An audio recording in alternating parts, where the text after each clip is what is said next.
This show is sponsored by GeForce Now, NVIDIA's cloud gaming service that transforms nearly any laptop, desktop, tablet, and smartphone into a powerful PC gaming rig. With the new GeForce Now RTX 3080 membership, you can upgrade nearly any device to a GeForce RTX 3080 powered gaming machine, unlocking up to 1440p, 120 frames per second, and 4K HDR. Play the most anticipated new releases, the world's largest free-to-play titles, and hundreds of games you already own with RTX on. Pre-order a GeForce Now RTX 3080 membership at geforcenow.com. Limited memberships are available. Thanks again to GeForce Now for sponsoring this episode.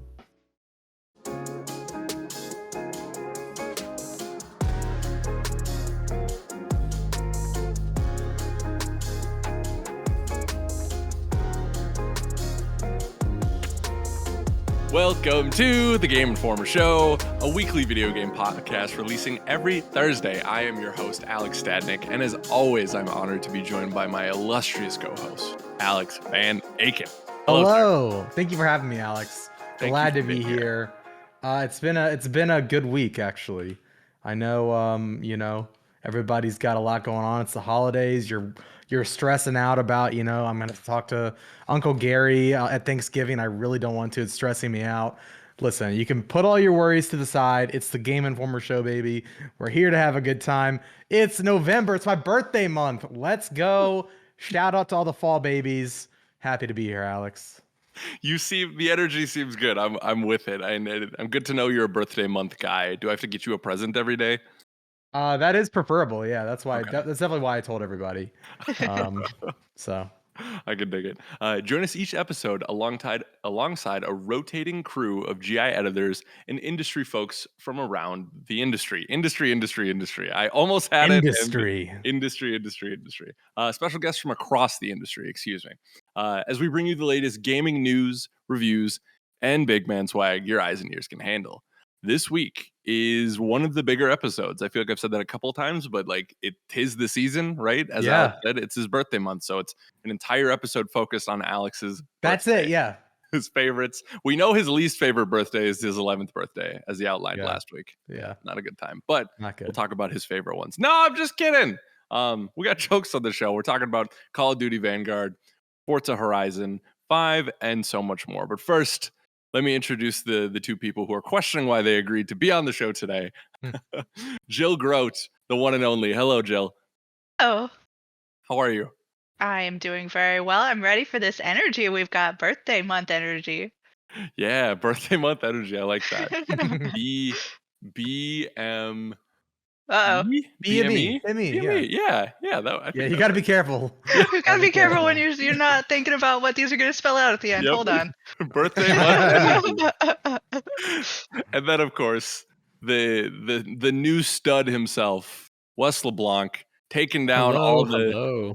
I love... I think we should acknowledge, sir, that you had probably my favorite news story we've had in a while.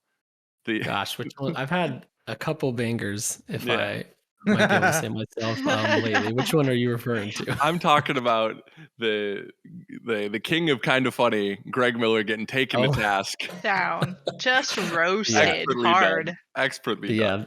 That one, I'm not gonna lie, before we hit publish, we had two people look at it first, and then we got the green light, and I was out at dinner when it went live, and I was like, I'm just not gonna look at my phone because what if he takes this the wrong way? I went after his fatherhood right in the headline. But he was a good sport, and it was fun getting to roast somebody I look up to on a massive platform. Yeah, 100%. So how are you doing today, sir? I'm good. It's been a very busy news day, and I'm super excited to talk about some news today. Yeah, and that's a great segue because we're kicking off the show with news of the week. And while there were some bigger news stories this week, we didn't get to cover one that I'm curious to gauge the temperature on, and that is Amy Hennig. If you're unfamiliar, one of the best storytellers in video games. I don't think that's hyperbolic to say. She was one of the writers behind Uncharted, but it's been a weird road for her since then. She went over to EA, and there was her Star Wars project that eventually got canned. She left, and a lot of people wondered, what is she going to do next? Well, according to Wesley LeBlanc, we now know. Um, Amy Hennig is working on a narrative-driven action-adventure Marvel game with studio Skydance Media. So that I believe she announced her company within the year, right? And now we finally get a taste of what she is actually going to work on. So, setting the stage here, former Uncharted series director has revealed that she's working on a Marvel game with Skydance Media. Skydance tapped Hennig to head up a new division within the studio to work on games heavily focused on narrative back in 2019. Now we know more about the first game. Well, kinda, Wes says. Let's Yeah. yeah. It's an unannounced Marvel title. The quote reads Skydance New Media, the new interactive division of Skydance Media, helmed by award winning writer and director Amy Hennig, announced today a partnership with Marvel Entertainment to develop a narrative driven blockbuster action adventure game featuring a completely original story and take on the Marvel Universe. This marks the first initiative from the new AAA game studio, which is formed by Hennig and EA vet Julian Beek to pioneer a new category of story-focused interactive entertainment, a groundbreaking convergence of games, film, and television. So, Mm. it sounds like Film. Uh, Yeah. these Think are of going a to be little characters that have quantum. been on TV, right? yeah, Yeah. okay. Let's take the temperature in the room. I want to see like what y'all's initial reactions are to the announcement, and then we can get into what we want from this game, right? Wes, you wrote the news for us. Like, how did you take this? Are you excited? Hit me with your thoughts. So, super exciting news. It's also my least favorite kind of news because it's just a tiny little morsel, and I almost wish that she had waited till, she could actually tell us what character or what game it is. Mm-hmm. But I understand marketing and all that. The first half of that quote is a lot more exciting, the whole action adventure narrative driven part, than the second half, which sounds a little quantum breaky to me. I don't know if we need some film TV convergence in our games, but if anybody's going to do it, I can see it being Marvel. So For sure. I hadn't read it that way, so that's a good point. I was a fan of Quantum Break, even for the crappy, you know, soap drama looking TV show. I was entertained. Whether or not it was good, I can't speak to that. Actually, I can't speak to that. It wasn't great, but it was entertaining. But yeah, I agree, Wes. I think Marvel, if anybody's gonna do it, I would trust them to do it, or it'll at least be interesting at the end of the day. But I don't want to talk over So, everybody. Jill, what's your thought? Initial thoughts, obviously, I'm really happy that she's helming something, and it's uh seems like it's going to be a very, like you said, interesting game. We don't know too much about it, and I'm wondering, like Wes said, sort of why are we hearing about it in this sort of form? Why not wait until it's like, oh, we're doing a such and such game? And I think my first thoughts were like, do they even have one particularly nailed down at this moment? Or are they still sort of in talks, but they just wanted to let people know that, hey, we're working with Marvel? Um, so I didn't really read the TV movie things all together, but just kind of opening up the world of like maybe the TV characters can be involved, or the story arcs that happened over the TVs are going to be involved. I think, if are we doing what we think might come out of this, well, or let's get to that in okay. a sec, because your interpretation was a little bit more in line with what I was thinking. In that, I think in the last 2 years, the call has been for Disney to make a Mandalorian game, right? Super popular Disney Plus show, has captured zeitgeist like no other in the last couple of years. I wonder if that's a step in this, because we are getting Moon Knight, right? We're getting She-Hulk. We're getting a ton of. I think we're getting Miss Marvel too as a TV show from Disney Plus. Does that mean they're going to start kind of like picking and choosing characters to also integrate into their games? Because I know when we talked to the Midnight Suns team, right? They were talking about how they really wanted, like, a comic with the hunter and like, their own universe number and stuff like that. Like, I'm wondering, maybe is this the first step into that? Like, is Oscar Isaac signed on for the TV show for Moon Knight and also whatever video game this is going to be? That I would be more open to and excited about than if it's like, hey, we're playing as She-Hulk right now, but now you have to watch this 45 minutes, and then you get back to gameplay and that kind of stuff. That's why I didn't play Quantum Break, right? That's why my first real Remedy game was Control. So, maybe unpopular take. I'm split on this. So I love Amy. I think the industry is better when she's working on games, like bar none. I am starting like now. So now Insomniac, XCOM developers, Eidos Montreal, like all these big studios are getting Marvel games, and they've worked for the most part, right? I think all those games have been either look good or have been good.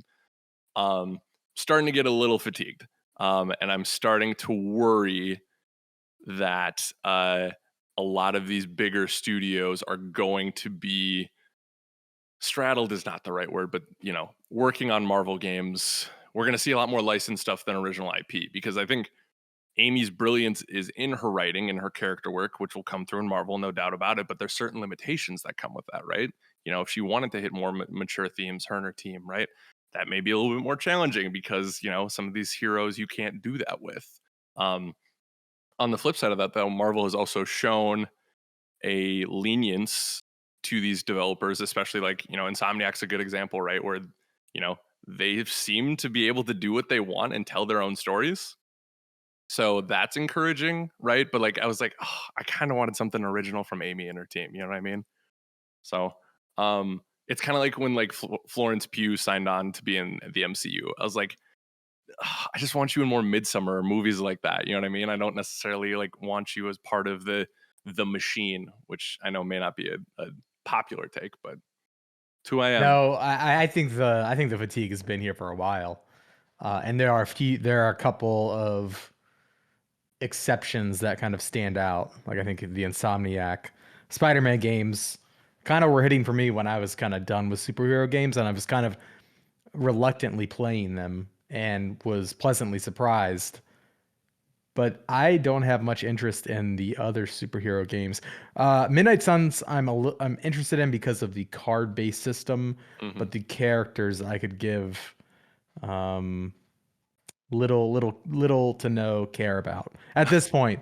I like those characters. I've just seen them and everything, and I'm not convinced you can give me a truly original story that I care about at this point for a superhero game, because you have to abide by Marvel, and no matter how many studio execs get in front of a camera on a trailer and say they have allowed us to fulfill our creative vision for this game, I don't really believe that. Like, you are definitely in a box, and there's a corporate overlord that is keeping you from exiting that box. I would love for one of these superhero games to come out and like they kill one of the characters. Like Marvel, I don't think would let it happen unless it was like part of like a trilogy where they were clearly coming back later. Yeah. Yeah, like I want them to be able to take risks, and I feel like Marvel games are the epitome of safe. Yeah. That being said, there are characters in the Marvel universe that I think Amy would be good at writing for in an action adventure sort of, story-driven game. But such as a good segue. Yeah, such as Captain America. I think Ooh. Captain America. I know. People are just like, they just closed their phone out. They're like about to close the podcast app. Captain America is a superhero that by himself has a lot of limitations. He's always paired with this or at least nowadays, he's paired with a super group. He's never alone. He's always, there's another superhero close by or whatever. I think it'd be really interesting to follow a young Captain America in sort of a coming of age. He's already got his powers. There has to be a period of time that you could target and say, oh, Captain America was here. And it'd be really interesting if he's still kind of getting the ropes and still kind of learning, and he's on his own. Or maybe the cast is like normal people surrounding him, like not even like Bucky, like just Mhm. like randos. That might be I too sort of Uncharted like, but I don't know. I sort of love the idea that Van Aken's like ideal Captain America game would be just like a life sim. He just happened to Yeah, be Captain America. Yeah. exactly. Trying to go to the grocery store without like I breaking want any, I want any Uncharted walls. 5. I Yeah. want Uncharted 5 with Captain America. Yeah. And I that'll love never it. happen. Yeah.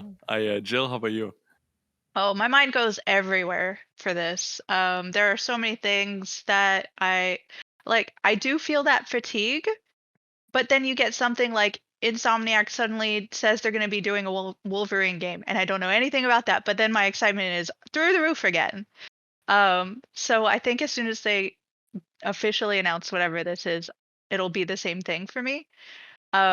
And kind of speculating is a lot of fun. So I mean, to connect TV, movies, comics, you could do something like the Young Avengers, which seems like where we're going with a lot of these TV shows. You could do. I personally really want to see Shang-Chi in a video game just because I really enjoy that. Interesting. Yeah, I like Uh, that. He's in and Fortnite. yeah. Well, I think also if we had something like, because I'm trying to think of why they would connect all of these things. So maybe we're getting into like a multiverse game of some sort. So maybe we're getting a Doctor Strange something. Uh, Oh, I think good there are a Doctor lot of Strange game would be interesting fun. things that she would be good for. Yeah, definitely. Yeah, I love. You said Strange gets me excited, right? Because there's a lot you can play with. There's a lot of interesting visual cues you can take up, and you know, if I feel like this could be bigger, right? Because like, um, the games we've seen so far have been great voice acting talents in it, no doubt. Like shout out to Yuri, probably uh, Yuri Lowenthal is probably one of the best Spider-Mans in like the industry, or not even just the industry, but in like media today. I think he perfectly gets Peter and Spidey. Same with Najee Jeter is fantastic as Yeah. Miles.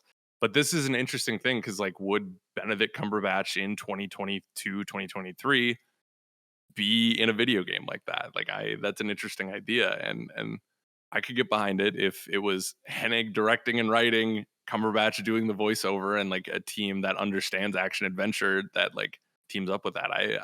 I think that's an exciting potential and something I could waive my cynicism for. So Wes, what do you think? So I have a few places I go to, kind of like Jill. Um, if you had asked me this a couple years ago, I would have been like, "Oh, Hennig would be perfect for maybe an Avengers game or a Guardians game where character dynamics are super important." Um, we got both of those already. One of them I think is better than the other. Um, Guardians, in my opinion. But for now, like what I would really love to see from her, and I think this would kind of lend itself to getting away from the Marvel formula that's kind of saturating everything right now, would be Punisher. But make it Oh, super Interesting. rated M. So I mean, Nathan Drake likes to say crap a lot, but maybe Punisher can say other words, and we can get a little more blood on screen and get a little more brutal. And he's not a superhero, he's just a dude that has a lot of guns, but his backstory is has been tragic before in some comics, and I think Hennig's writing abilities would lend itself super well to that. And then if she's doing something a little more ensemble-y, which we know she likes to do, with Uncharted being having its nice cast of characters, I think X-Men would be super, super cool. And Marvel hasn't really made its way to X-Men yet, although we know they're coming. But that gives Marvel a chance to allow video game characters that don't necessarily need to come over to the movie side. Because I just find it hard to believe that they're gonna like continue the stories of movie characters in a video game. I know they're just now doing that with TV and it seems to have been going well, but video games is a big jump for general audiences, I think. But if you do X-Men, there's hundreds of possibilities, and they can tell her like, hey, you can mess with these 30 characters. We don't really have big plans for them on screen, so do what you want with them. And then maybe one day we'll bring them over. that's a good call out. Yeah, I but I wonder do. if Go oh, ahead. I wonder if they did an X-Men game and it became really mega popular, if then Marvel had that problem in reverse of what Avengers did, where it's like these are my X-Men, not these weird actor people. Yeah, That would be but really interesting to see. it would be. I think though, Jill's earlier point though, when you apply multiverse to this, you can do anything you want. Like Mhm. that's the beauty, or the beauty and the curse of this current environment is that they're getting into. Now anyone can be Cap, right? Anyone can be these characters, and then you can be like, well, now we're shifting over because this is Earth 314 or whatever now, you know? So but X-Men is interesting, especially to like you could do, because Insomniac's doing the Wolverine game, right? But you could do an X-Men game with like the original X-Men, which I think was Beast, Cyclops, uh no, I don't think Jean Grey. There's a couple others, right? But like you wouldn't necessarily need to have Wolvie in it to make that work. That like there's some interesting possibilities with that, and I would love the banter between them to be written by Amy and her team. One more idea. Ensemble crew. Yep, We've seen them explored a bit in the movies, but there's still a lot there that I think Amy would excel at writing for, and that's Ant-Man. interesting. And Paul Okay. and some Polly Rudd.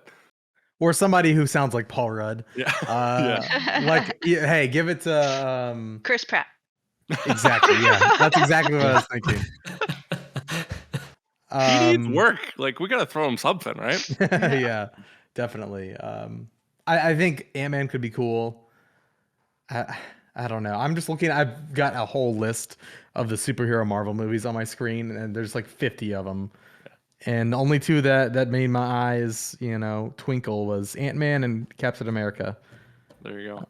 I don't know, but I also like Doctor Strange. That's a good idea too. Mhm. Good idea too. Yeah. But yeah, For sure. I tipped my cap earlier, but I do think, especially if it's going to be integrated, I think Moon Knight would be a really cool play here.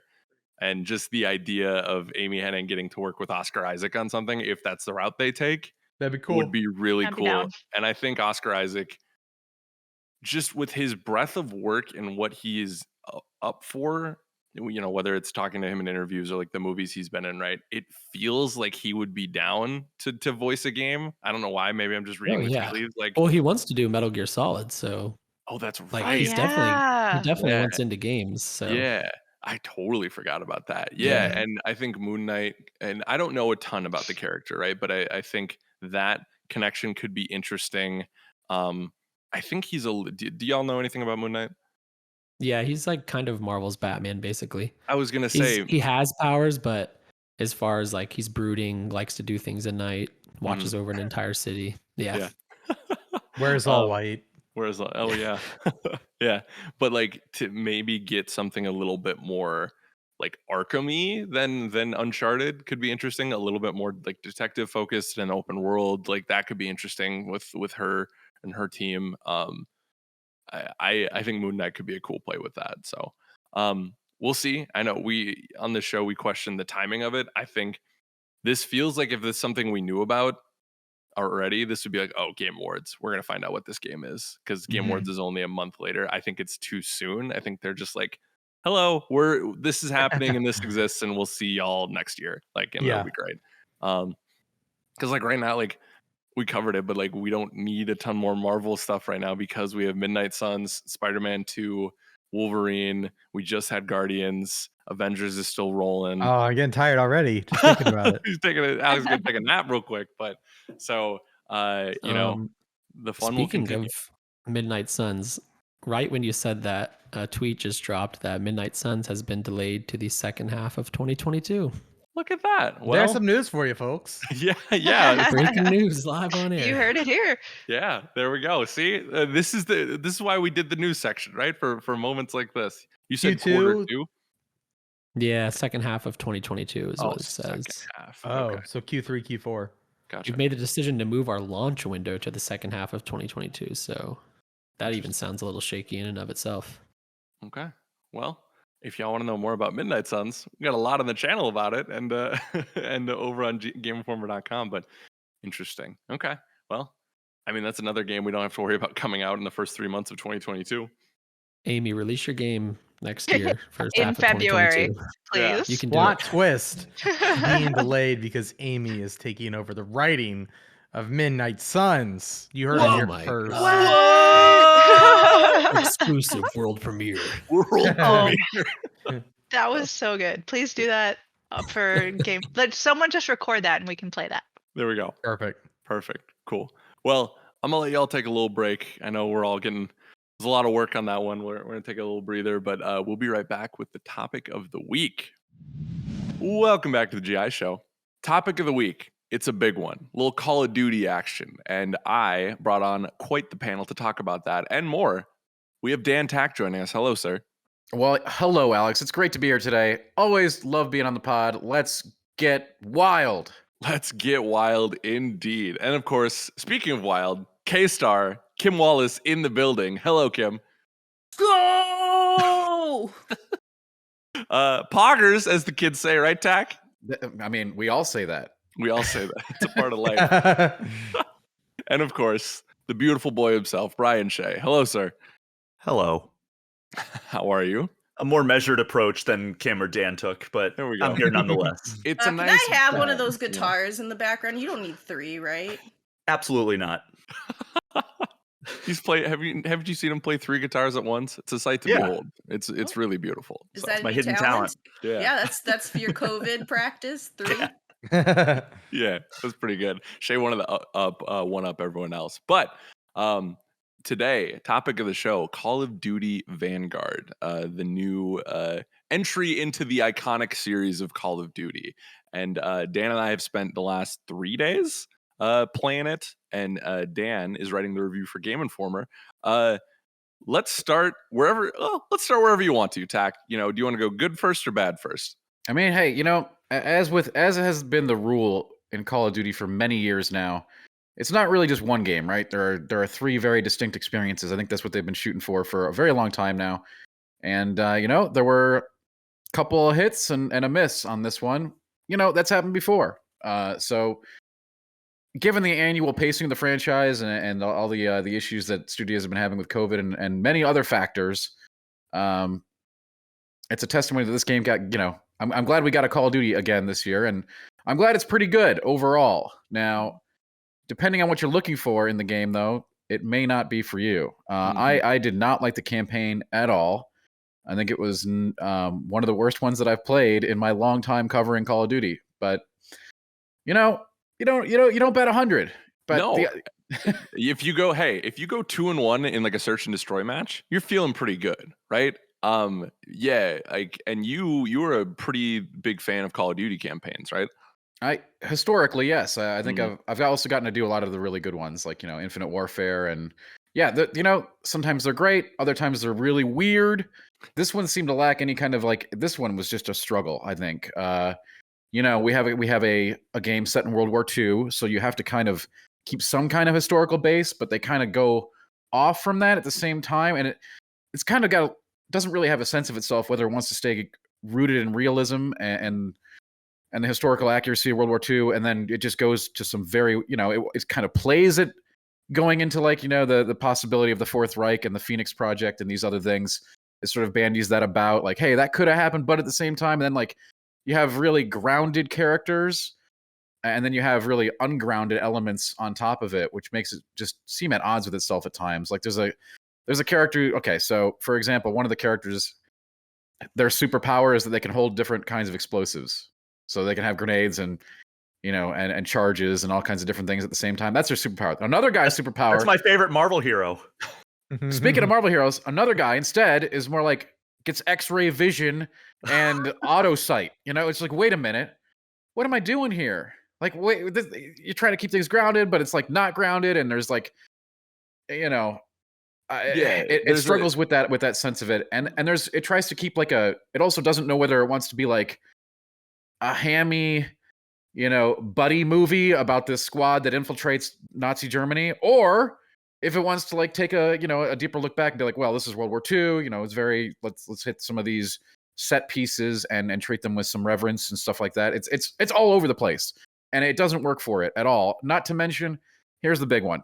As beautiful as, by the way, this game looks very good in the campaign. Yes, incredible looking. The Battle of Midway, I was like, wow, when you get into this like the skies and it's like the storms and everything, and there's rain just pitter pattering onto the plains. That's good crap right there. All right, that's good stuff. I really enjoyed that. Yeah. The visuals really impressive for that. So it really, and I do like again that they had so many different environments. We're not stuck to one theater of war here.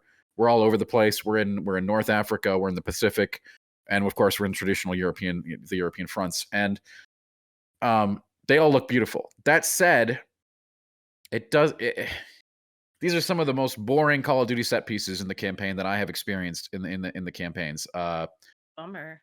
Just and everyone's gonna say, "But Dan, you dummy." If you look at it and you dial it down, all Call of Duty campaigns are just a series of arenas, right?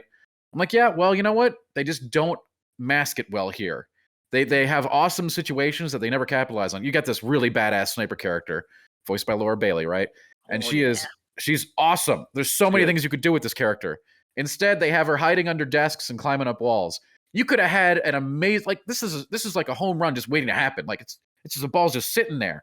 You can have all kinds of sniper scenarios, sniper battles, whatever. Nope, just screen after screen of just popping dudes in the head with their light flashes. We've all done that, right? It's just there were so many opportunities here, and there's all these there's tons of revenge themes going through this thing where like people are getting back at people who killed their friends and everything, and it all just ends up feeling like nothing. It's just like there's no payoff for any of the stuff. Revenge. No, I know Kim, and it should have been like, yeah, I got him, and all that stuff. And it's just like, all right, let's get on to the next stealth sequence. Oh, the stealth sequence. What a bummer. There's a stealth sequence that I didn't care for either. Mm-hmm. Again, beautiful environment on one of the islands in the Pacific, right? And it's after you crash at the Battle of Midway, and it's just like, this should be super cool. And instead, you spend your time running around waiting for like trial and error pop-ups, literal trial and error pop-ups, like a whack-a-mole kind of thing where they're just jumping out of the ground. It's like, hey, you went the wrong way, you're dead. It's like, okay, I guess we'll just run the simulation again. Let's do it. And it's just, again, lots of issues with the campaign. Let's talk about good things. Yeah, let's talk about good things. And again, the review is up. You can probably check it out right now if you want a full rundown on all that stuff. Mm-hmm. Good elements as well. The multiplayer is great. I think one of the biggest elements that add to its already, Call of Duty's multiplayer is a thing. It's a known quantity. It changes. Sometimes it changes a lot every year. Sometimes it changes a little. One of the most subtle changes here that is a very big change is the addition of something called combat pacing. Now, what is combat pacing? This lets you dial your experience in before you have it. So it's just a button, right? But it can change your entire experience. It says, do I want to play with extremely short engagement time or longer engagement time? Do I want to play with more people or less people? So you can play all the same settings you used to do before, but you can say, I want a smaller game that's going to have more tactical play, or I want a game with like 1,000, as many people as possible. Just fit in all the people. I'm going to spawn in and throw 3 grenades and shoot one guy and then die. That's my game. If that's what you're into, play on Blitz. And if you want to play the more like, maybe I'll get to see somebody, in my sights before shooting. I want a tactical long range game. Maybe let's go with the tactical. And then if you're like, I don't want to change anything, let's just play freaking COD as it was. So that's Assault. So you can play it, have it your way, baby, and it works. It works really well. It's just a dial, right? And but it lets the player have the experience they want, and that's a big deal, because constantly you have players who may like Call of Duty multiplayer, but they're like, okay, I spawned and got shot in the back, or I spawned and there's just too much action, there's too much engagement, and you take them into the tactical 6v6, or it's like, I just want to shoot things immediately. I do not want to even move before firing. Real. Yeah. So then you go on Blitz, right? So you have your option now. You can pick that on top of all of the other dials. So you can still pick all the game modes you want and everything. There's a new game mode called Patrol. It's basically Hardpoint, but the Hardpoint moves around the map. Obviously, not shaking the pillars, nothing. I think I like Hardpoint more. At least if you're gonna die when you go on the Hardpoint. With Patrol, it's like I might die when I turn this corner. It's just whatever. It's a moving Hardpoint. It's fine. It's fine. I don't like Hardpoint at all. And this. Oh, you don't like Hardpoint? No, I don't like Alex, Hardpoint. I thought you were a man of taste. Oh, bro, 1v1 me domination. Like, let's go. Okay. Like, you want shipment? Like, whatever you want. I will 1v1 shipment. That's it. The game's over. I already won. Over. Gun game. Let's do gun game. Oh, That Gun actually game on sounds pretty shipment. fun. Let's do it. Yeah. Is this a matchup waiting to happen? It's our. A You do stream? not call me Something? out. You Like, do not call me out yeah, and not have a match with I that. think Bro, the let's go. viewers are Both gonna want you to out. see this. You're getting Oh, 20. and Van 1v1, Aken's V1. getting in. Let's Oh. go. 1v2. Let's go. 1v2. All right, you're you're a fool. That's nutty. All right, we choosing violence today. Yeah, It's it. Okay, so let's that thing do is it. definitely happening. Look for it soon, folks. We're gonna get this set up now. I love it. I'm gonna ask Alex because Alex has played a bunch of this game too. I'm gonna ask Alex about his whole thing here in a second, but I want to hit the third pillar of the game, the third game within the game. And Call of Duty has been compounded because we also have the Warzone element here, which we're gonna leave. This is such an absurd thing to try to cover because there are just so many moving parts to these things now. It's like reviewing three, Yeah. possibly 4 games with each drop. It's so And crazy. anyway, Zombies. Zombies is great. I like what they're doing. They're basically, in my eyes, what they've done is evolving Outbreak for this offering. Treyarch is behind this. They know they're zombies. It feels extremely arcadey, which is good. And it's just like you got demons talking crap to you all the time, and you're just blasting away. It's moving away a little bit from the more meta puzzle stuff and getting deep into the meat of just like, can we create a loop that feels really good to play with, ever increasing challenges, risk reward scenarios, and things like that. It's basically a hub-based roguelike dungeon crawler with zombies, if y'all want to distill it down to the base elements. And it works really well. It's very nascent here. Like every other Call of Duty experience, this thing is going to take a while to coalesce, but the foundation is damn good. This is going to be, as the seasons go on and they start adding more content to it, it's pretty raw right now, but when you have a good core like this, they can take it wherever the heck they want, and that's going to happen. So that's pretty cool. Like the zombies. We liked the zombies. We liked the multiplayer. I didn't care for the campaign. Alex, take it away. Oh, thank you, sir. I can't add too much more from the campaign. Just I echo that it's not grabbing me. I do like I think Laura Bailey's performance is very good, but it just feels like a lot of tropes that we've already seen before. And Wes on the Wes LeBlanc, who you saw earlier, asked a really good question on our new gameplay today. We did where he was like, "Does this justify going back to World War II?" And for me, the pinnacle of the series in World War II is World at War. I think it has some of the best moments in COD campaigns. And it never reaches that high for me. Haven't beat it yet, but I'm a good way through, and I've found myself tempted or just picking up my phone a decent amount of the time. But it looks good, and the music is very good. I don't know who did the score, but the music is fantastic. On those two elements, I completely agree. The visuals and the music are great. The music tries so hard. I called this up. The music really tries to get your blood pumping and intense. Mhm. You got to have that Inception horn in the back, right? You got it. Yeah. It's like, yeah. And it's like, okay, let's go. Let's get hype. And then it's just like, no, just kill 100 guys in an area by running around in circles and sliding under desks. Sliding under desks. What is your superpower, sniper lady? It is running under desks. And all right, I'm done.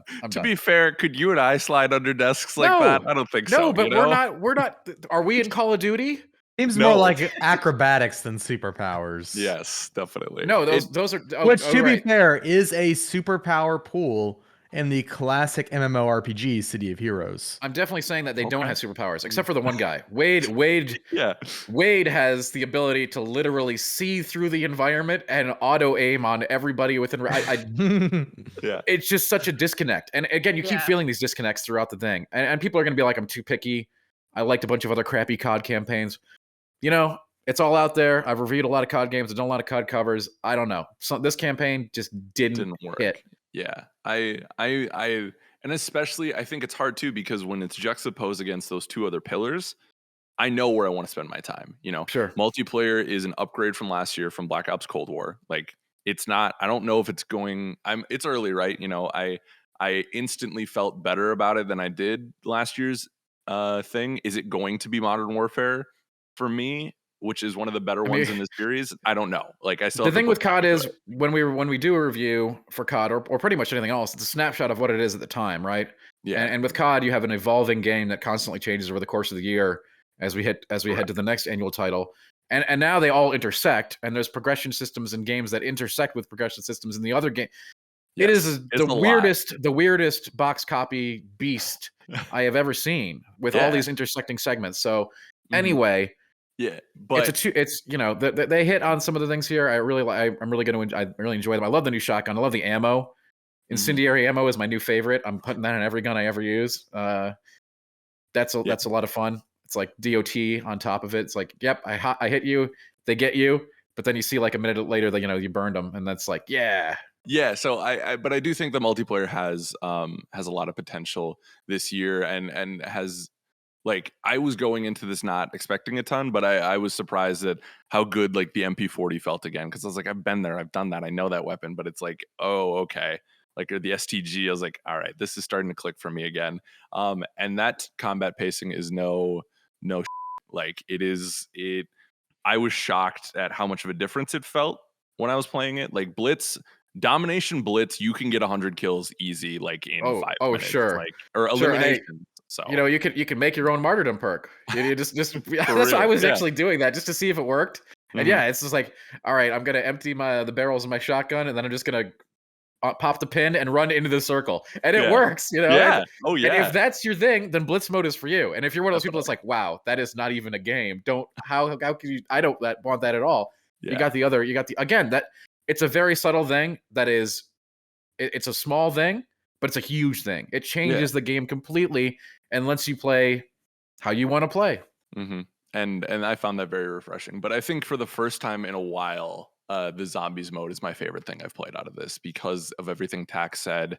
I love, because it's not as there's still rounds, but it's not round based like it has been in the past. And to me, that speaks a little bit more to me as someone who got intimidated by zombies past Black Ops 2, I would say, because it's like you have to get to round 57 and you have to align the moons just right to get like a peek of an Easter egg into the story of this. And it's like, bro, I can't even get past round 10 with the fellas. You know what I mean? So And and zombies is super, like, they are definitely like, does get hard, but it starts off with some real softballs. So anybody can go in and knock some zombies around without worrying about, okay, by wave 5, we need to have this door open and that door open and this door open, and we need to have, yeah. You get the pack a punch. Did you get the pack a punch? Come on, come on. Wait, You're you behind. forgot what? Come on. Where's the pack a punch? Yeah. And so I like having the hub world there that you can go back to. And the hub world's hard too, right? It's not you complete an objective and you go back and you're fine. No, you have to fight your way through the hub world every time you go back.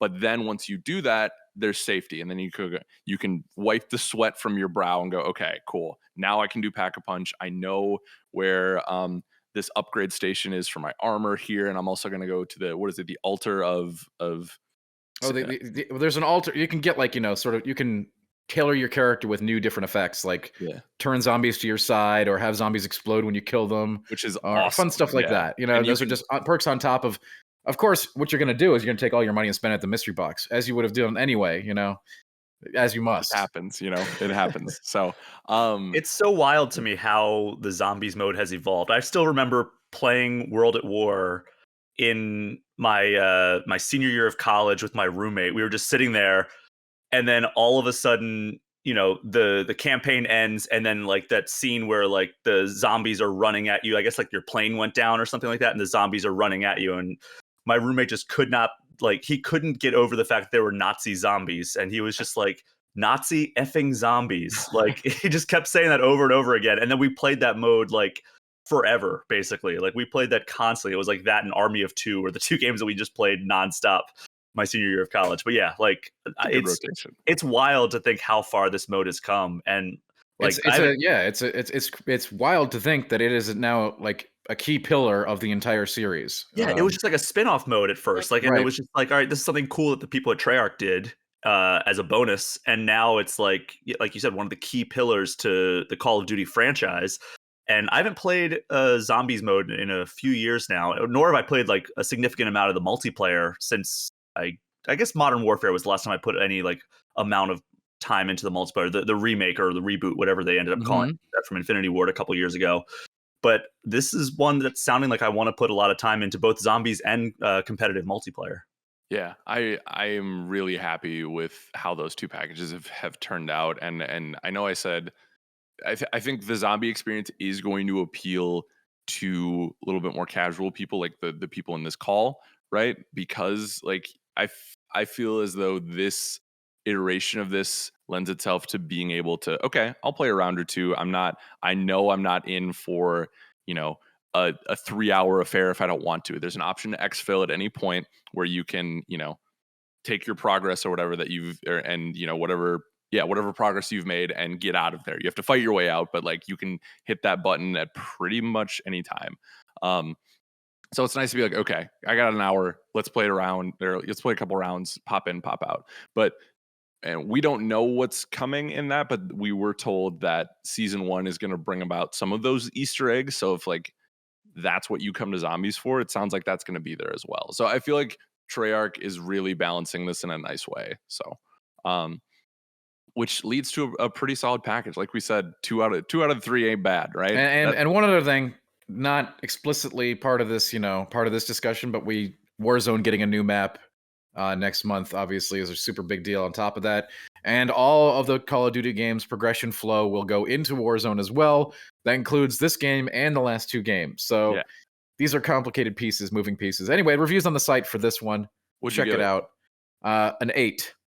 And 8 is great. You come at me. Lots of different elements. And again, these are complicated beasts. They really are.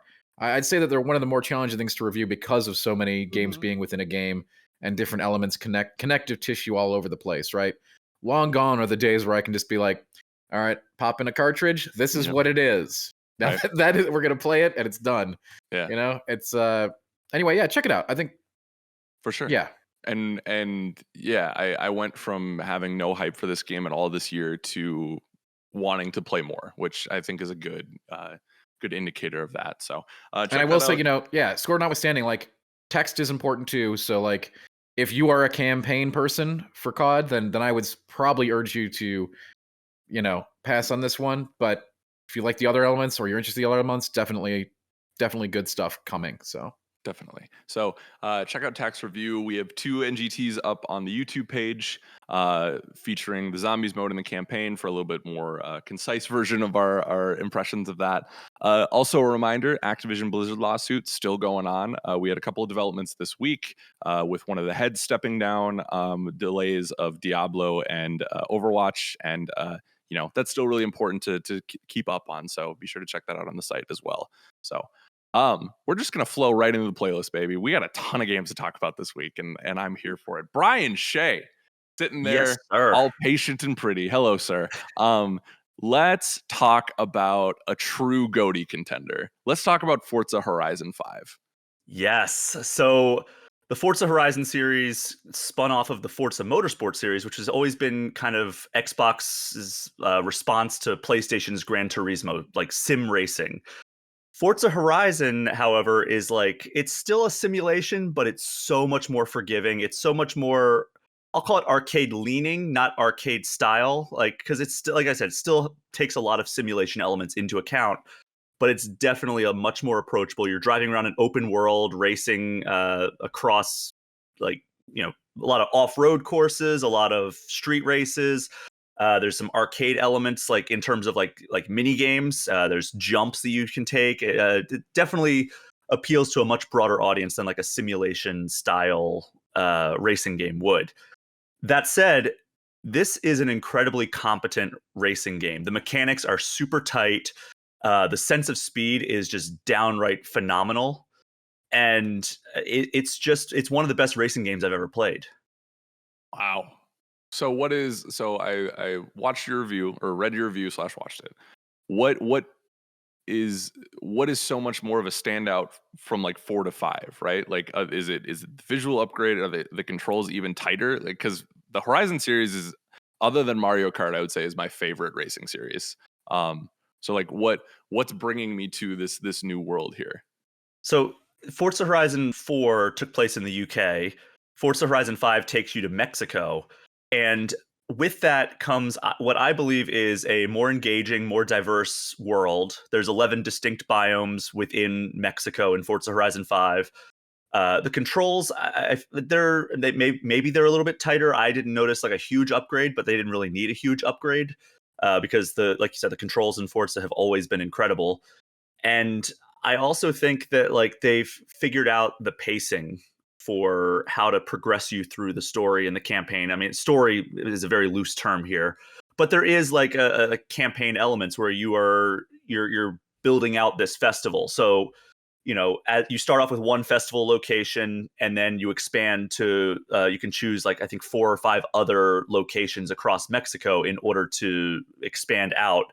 And then with that comes new activities. It comes new PR stunts to get like attention for that festival, and it's just all kinds of really awesome activities for you to do. And you're never at a loss of stuff to do. Like it does. I mean, this is like maybe the closest thing to a knock I can give to Forza Horizon 5 is that it maybe gives you too much to do. It kind of suffers a little bit from like that Assassin's Creed syndrome where the map is just so populated with icons that like it's overwhelming to figure out what you want to do. But like at the end of the day, that's a good thing because you want stuff to be able to take part in. You want to have your pick of the litter in terms of the activities you want to approach and participate in. So, and like I think that along with Mexico being, I think, a more engaging environment, a more engaging open world, it also gives you like just such a visual upgrade, like you mentioned, where it's one of the most beautiful settings I've ever seen in a video game. Like it's just jaw dropping no matter where you go, like whether you're going down a desert highway or you're off-roading through the rainforests, like it's just gorgeous every single place you go. And even though you're usually speeding through it at like 120 miles an hour, it's still just impressive. Yeah. I'm getting chillies because this is so exciting to me. How is the multiplayer component of this, Alex? It looks like you wanted to jump in. We can. No, I Okay. think you should talk about the multiplayer first. I haven't. Let's talk about play that yet. So the multiplayer, it is kind of segmented in. There's a persistent open world where players will just kind of exist in alongside yours, and you don't have to interact with them at all if you don't want to. You can also play just flat out single player. Like you can go offline and just play or speed around the world if you want. But if you happen to encounter a player, you can join up with them. You can create a convoy of other players. And then what that does is the convoy leader basically serves as the party leader, and you go to different activities and say, all right, I'm going to pull everybody into this event in the open world, or I'm going to pull everybody into this arcade event where, and like, there's like living dynamic events that happen around the world as well. So even if you're not in a convoy, you can drive over to like this like on the map, like a circle will appear on the map, and it's like it has like the Horizon Arcade logo, and you show up there, and just everybody who's in the persistent open world that shows up there will take part in like a co-op activity of like, all right, we need to all launch off this ramp and reach a certain distance before the timer expires, like collectively. So like we need to reach like 2 kilometers of distance launching off this ramp before the timer expires. And if you all like, you know, it's basically like going down a slide. You jump off and then you drive around, go back up to the top, and then jump off again. And then as you tick it up, and then it'll introduce a new challenge. If you complete round 1 before the timer expires, it'll say, all right, now go do this. And then like there's another one where you're destroying stuff in the environment. Another one where you're reaching a speed trap, like just going through a speed trap and reaching a collective top speed. And they're all fun, like kind of like co-op activities. There's also a battle royale, believe it or not. What? I think this was introduced last game, called Eliminator. And basically it drops you in an area with it's just a part of the open world with a ring around it, like a normal battle royale game, that shrinks as the match goes on. But the way it works is you go up to somebody. Everybody starts out with a kind of a base car. In this one, it is the Volkswagen Beetle that everybody starts with. You go around, you challenge other players in the world to races, head-to-head races. And as soon as you challenge them, they don't have a way to decline it. So like you're kind of like picking off people who may have worse cars than you, because there are also drops all around the map. Yeah. You can pick up new cars, and then a point randomly appears on the other side of the ring. And once you challenge that player, it's just first one to reach that point continues on. They get a new car of their choosing. You get 2 cars to choose from. You could say, all right, this was an upgrade or this was a downgrade. I can pass on that. And then the player who loses is eliminated. And it's just basically last player standing. And it's a super cool twist on Battle Royale that I think doesn't feel shoehorned in for the racing genre. Mm-hmm. And then there are also, just standard head-to-head races. There's one where you can team up with 6 players and race against a team of 6 AI. Oh, interesting. And it's just like kind of like team racing, which is cool. But Mhm. also, if you don't want to play multiplayer, but you still want like the dynamic behavior of racing against real players, Forza continues having its Drivatar system, which is awesome because it takes all of your friends who play Forza. So like if you have like a large friend list and a lot of them play Forza, they will show up in your offline races and the AI will replicate their behavior and how they drive in the game, in your game. Although you're not racing against them, it does show up. It's like, all right, well, this is how Mark drives in his game. So you're basically racing against the AI's approximation of Mark. Yeah. So it's a really cool way to also deliver like, and there are like AI racers, but when it can, it subs in your Drivatars, which is a really cool way to make it so that the racing feels different from any other game. Yeah, and a nice way to embarrass myself without even playing, which is nice. So, yeah, I love that system. It weirdly makes it feel like a less lonely experience too, because when you're just driving, it's usually by yourself. But sometimes they'll see, Alex Van Aken's car going up right next to me. I'm like, oh, Alex is playing. Like, hi, Alex. And then it's like, Khalif yeah. Adams was like in every race I was in, and he was always just in front of me. And it drove me nuts. Yeah, you text him like, what the hell, man? He's like, I'm playing Back for Blood. Like, what are you talking about? Yeah. Yeah, he was always just a little ahead of me. And his Drivatar is very clearly, and also like he wasn't the only one on my friends list either. But like every little challenge that I would do, every little speed trap, it'd be like Kajakins, like just slightly above you. And I'm like, all right, dude. My Drivatar is going to just be the one that smashes into the wall and like Yeah. Yeah, it's not gonna be good. That's the other thing is that it's not just the Drivatars that encourage you to like keep playing with these dynamic play styles, but it's also every activity in the world, like whether it's a speed trap where it's just like see how fast you can go through this area, or a jump or anything like that. It always tells you, all right, well, this friend has done more than you. So it always encourages you to turn around and try again. It's like I sped through it. It's like Alex was 5 miles per hour faster. And it's like, I got to go back and try to beat him now. Yeah. It's really cool in that way. And it also like it keeps track of how many roads you've driven on across the world. So it's like, all right, I've hit like 350 roads. Alex has 405. I got to keep driving around and try. And it tells you like, it's like painted in if you've driven on the road. So it's like I'm constantly going around trying to paint more roads on the map. And then that, of course, leads to more discoveries like barn finds where you are driving around the world and you're searching for a rotting barn on a countryside hill. And then there's like a classic car that you can restore and all kinds of awesome stuff. And then everything you do contributes to the progress in the campaign, which culminates in expeditions, which are like these really memorable, very highly curated activities. Like one, you're like driving up a volcano and then like surveying like the earthquakes that are happening up there. Another one, you're driving into the eye of a sandstorm, and then one of them you're racing an off-road course against 2 monster trucks. Like it's super memorable stuff that you don't really get in other racing games, at least to this degree. Like there are racing games that do stuff like this, but not on the scope that Forza Horizon 5 does, or Forza Horizon series in general, and not a racing game that's on the level of competency that Forza Horizon 5 is. Yeah. From what I'm hearing from this and your review, which people should go check out, is that there's a lot of stuff that you've seen in Forza before, but it sounds like this is the best version of it. Is that fair to say? Yeah, I think this is definitely my favorite. My favorite before this one was Forza Horizon 3, but I think Australia was such a great setting, and I think Mexico rivals Australia in terms of the setting. That's fantastic. Alex, do you feel similarly? You did the capture for us for the video review, which is also excellent. You should go check it out, youtube.com/GameInformer. Yeah, I don't feel. Granted, Shay, for context, Shay has played so much of this game. I've played about 4 hours, so little grain of salt for you, for my opinion. But I think it's super solid. It's definitely. I think it's my favorite. Granted, I have not. I don't think I've ever beaten a Forza Horizon game, but it's my favorite setting, I think, in a while.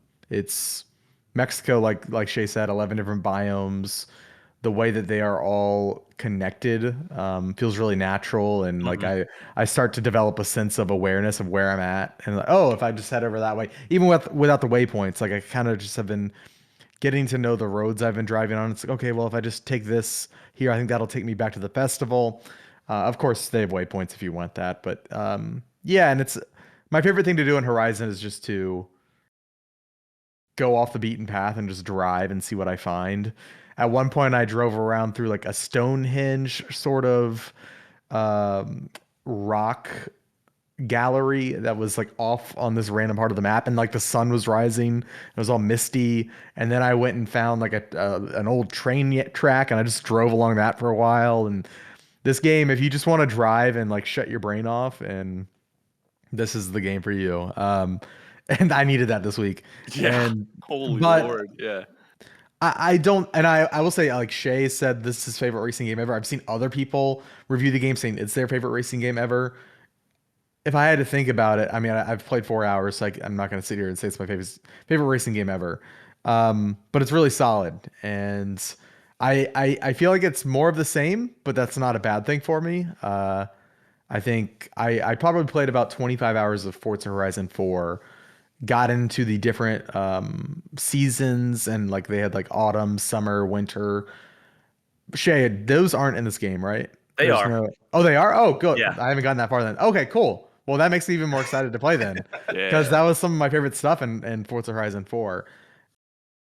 Like just even like where I'm at now, like where the rain is coming in and all of that, the way it affects the driving, it's just so much fun. And I feel like the Horizon like sub-series is really great about just kind of like realizing a world and putting little incentives in it to make you want to drive around, whether that's the barn finds where you're like driving around and searching for, the old cars that are hidden away in the environment. I really like the speed traps and like the little challenges that are. I really like the jumps are my favorite actually. Anytime there's a jump in a game, and there's a lot of jumps in Horizon, instantly boosts my opinion of it. Similarly to paragliders in video games. I don't know, it's jumps and paragliders for me. But yeah, I'm having a really good time. Simple taste. Good. Simple man, yeah. You must love Far Cry. Oh, I should. But yeah, I'm really, man, I'm kind of hyping myself up on Horizon. I was like entering the conversation feeling like, yeah, it's good. Now I want to play more of it now. I don't play racing games, but now I want to try this because of this discussion. I'm intrigued. And also, I brought up the fact that like there's just so much content in this game. But on top of that, they have content creation tools that are super intuitive. Basically, if you enter an event, you can say, all right, I want to drive the Horizon Festival version of this event, or I want to create my own route from this starting point. And you can drive anywhere you want. I think like 4 kilometers might be the max distance you can do. And you can set checkpoints so people have to follow a certain route through wherever you're going, or you can just have you drive and like there's a waypoint that you want to set, and it's however you get to that destination is the way you go. And then you can also even set up like a jump course. Like I played somebody's creation that was just like, we're just going to drive around this closed course and it's just constant jumps. And so Alex Van Aken would love that one. Yeah, for real. But yeah, like there's some really intuitive and great content creation stuff, really great sharing tools. I like how there's like, at one point I was like hovering over the map icons, just looking at what I wanted to do. And it was like a community showcase. Yeah. Where it was like, oh yeah, here are like 7 community created races that you can do. So it was cool. Wait a second, that's Andrew Reiner's music. Andrew Reiner's bursting onto the scene. What's happening, ladies and gentlemen? From the grandstands, here he comes. Oh, he's got a chair. I have an announcement to make. We at Game Informer have been hard at work on a new product, a new physical item, and we are announcing it today. And you will be able to, one person will be able to get their hands on it early at this year's Extra Life, which is on Saturday. You might have already talked about it on the show. I don't know what's happening here. But you all know this. This is Game Informer magazine, right? You can see it. This is the magazine you get in the mail, you love. you count the days for, you want more than anything in life. We know that. That's why we make this. But guess what? Game Informer now has a friend called Game Informer Gold. Oh. But This Reiner, is the Ferrari of game magazines. It does not bend when you hold it. This thing is thick, 80-pound paper stock, high gloss, gold foil on the cover. Each issue is uniquely numbered. There are only 50 of this one that will be produced. I'm holding one. Alex has one in his hands. They all come bagged and boarded, shipped from my house, which is now an Etsy operation. These magazines in the future may have variant covers. They may have a more limited run, maybe down to 25, maybe up to 100. You never know. Stay tuned for availability. We will fill you in on how you might be able to get your hands on this. But for now, the only way to get one of them, I don't know what number we're gonna auction off. I think this is gonna be our prized item at Extra Life, but it will be during that live stream tomorrow. And I think the auction will be, Alex is, correct me if I'm wrong, 4 at p.m. 4 p.m. 4 Central. p.m. Yep. Mm-hmm. Yeah, very exciting. Game Can't Informer wait to give one of these Gold. away. Yeah, What do you think? it's beautiful. It is. I'm listening to all of you. You're cheering. I love it. Yeah, we're so excited for this. I Yeah. always wanted to see Game Informer on the highest quality paper. It's ridiculous. The production values on this. It has a thick spine. It's amazing. I can't wait for you to get your hands on it. Yeah, Game Informer Gold. Go to the site if you want to learn any more. And like we said, auction it off. You could own one of the first ones and of all time. Like it is a crazy thing that we're auctioning. There's number off here. one. Yeah. Ooh. Look at that. Yeah. I'd like to bid on that one, please. Thank you. Let me get my scissors. Yeah. Cut. Yeah, keep Or your keep. hands off that. Put it in the safe spot. Jeez, It's man. bag. It's in its bag. I doesn't know, but nobody bend. likes Yeah. seeing you move it around like that. All right. Put it in Oh. the safe. All right. Yeah, Well, let me put it back in my everyone. safe. Bye, Tim. Bye, Dan. Bye. Bye, Brian. All right, yeah, Forza Horizon 5. It's awesome. I highly recommend it, even if you are not like a huge racing game fan. Like, it's worth checking out. Out on Xbox, both Xbox consoles plus PC. You can even get it on Steam, which was unheard of for an Xbox game just a few years ago.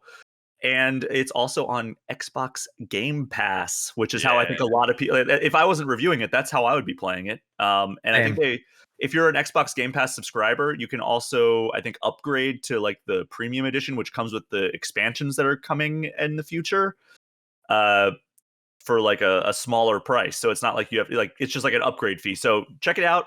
9.5 out of 10 review on GameInformer.com.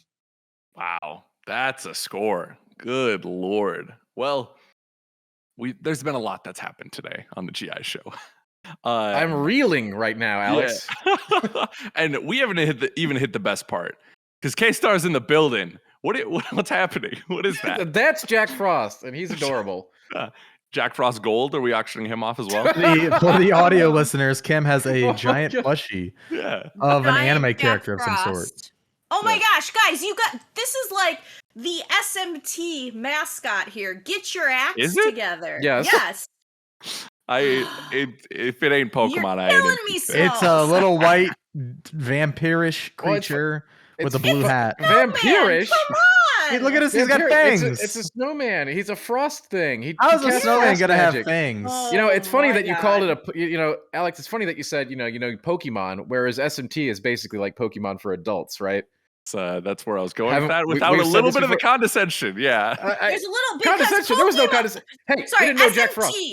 SMT did it first before Pokemon, okay? With the monster recruitment, everything, like Pokemon learned from Yeah, well, SMT. SMT wasn't on my Game Boy Advance. Oh, Big facts. Yeah, big it's On my facts. Game Boy on. Color. It's odd. Before this podcast devolves into anarchy even more, Kim, we had you on last week. You could talk a little bit about Shin Megami Tensei 5, but this week, baby, whole enchilada. Let's dive in. Let's get boy. eaten. I'm hungry. Oh boy. So, life can be challenging. Yep. SMT can be a downright biatch, and that has been my life. You know, I've been playing since Nocturne. I really got into that's SMT3, obviously the recent remaster. And it's one of those pinnacle times in my life where I can remember a game just feeling like it hated me, but compelled me so much to be like, I have to beat you and I have to prove that I am like ultimate RPG player.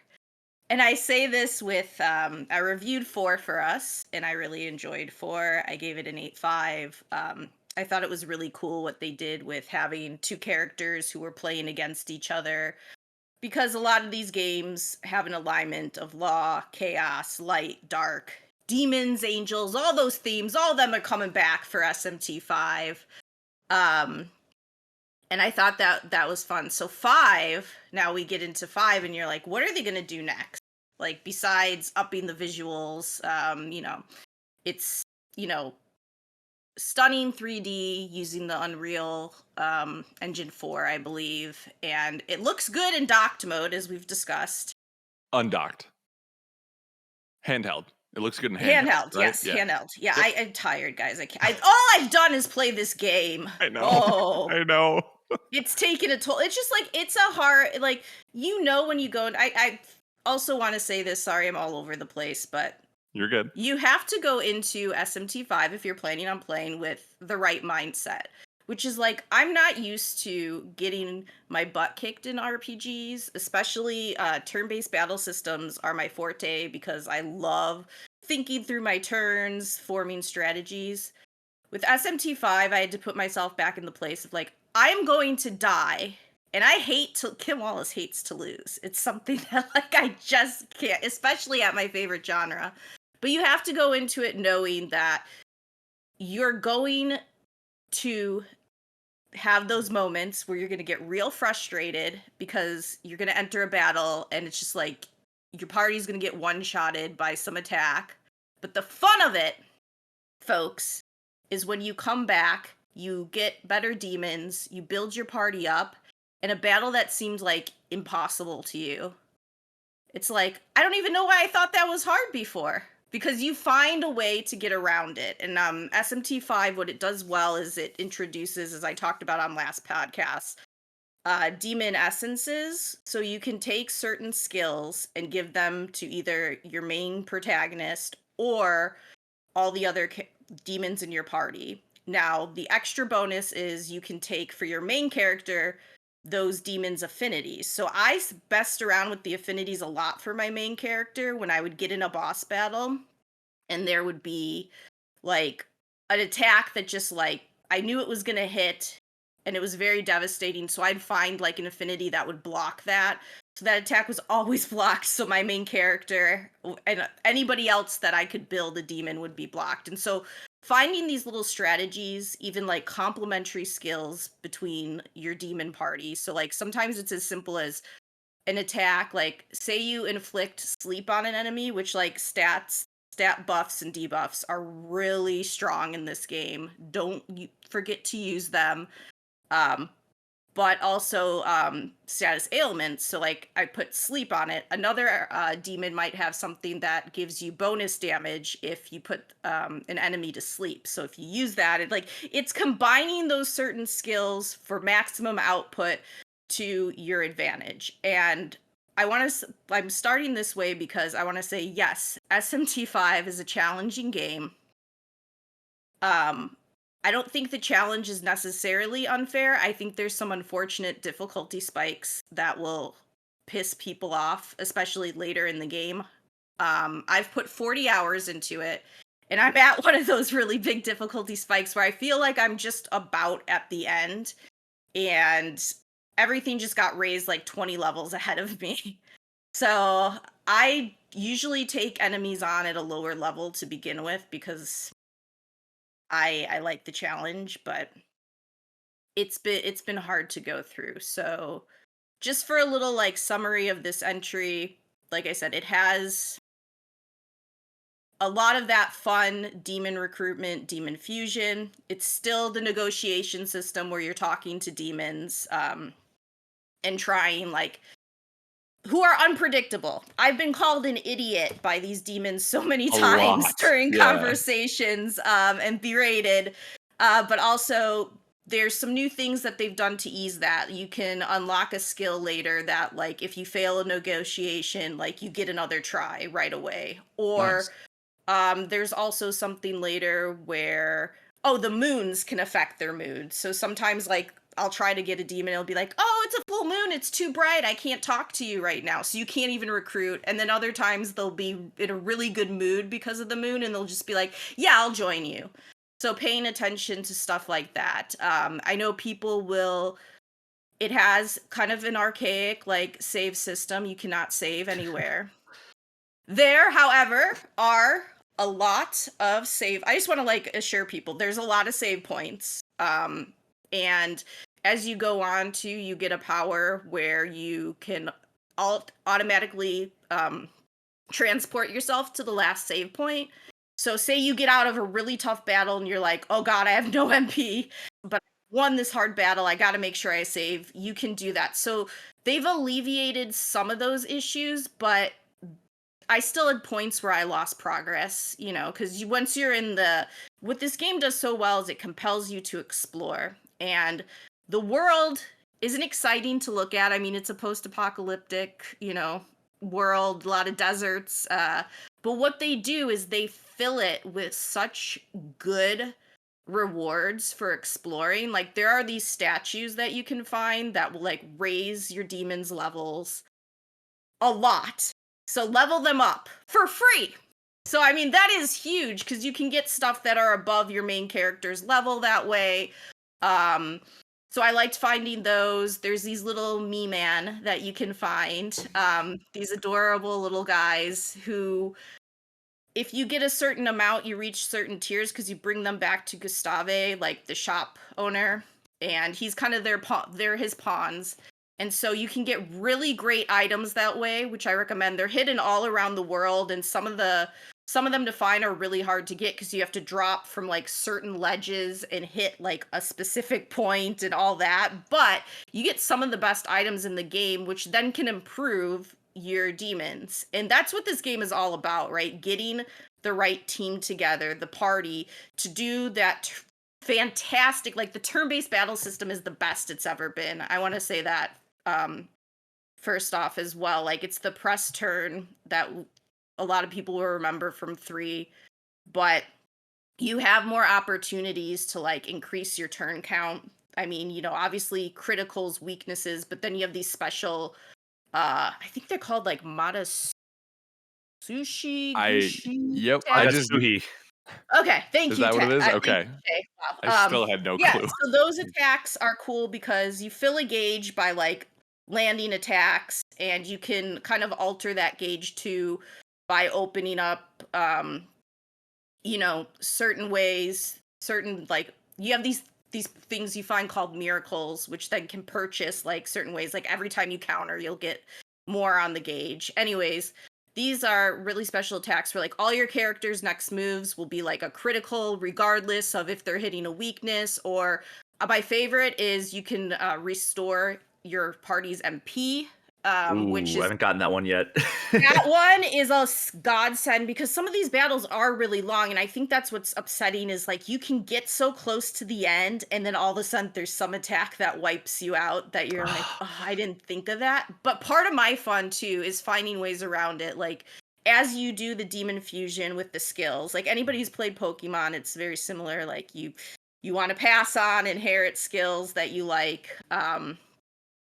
So I had, like, one that's called Endear, where, like, if my character falls but, like, hits 0, it'll come back with 1 HP no matter what. So it's, like, 1 free death for me that I always pass on. But, like, like I said, it is finding ways to create, like, this ultimate party, and I love that about it. And then exploring this world and finding even more stuff that helps you in that journey. But it has a lot of the same issues that, like, fans who have played 4 and Nocturne have complained about. Like, you know, Navigation is not the best. The world is more vertical this time around, which is cool. You have a lot of platforming, jumping, so you want to get up on ledges and kind of like look in the distance, because there are needle in the freaking haystack paths to get to certain places, and you won't even notice. Like, I spent so many times just running around trying to find the correct path in this game. And it can be really frustrating, because when you're trying to do that and then you're getting attacked by demons and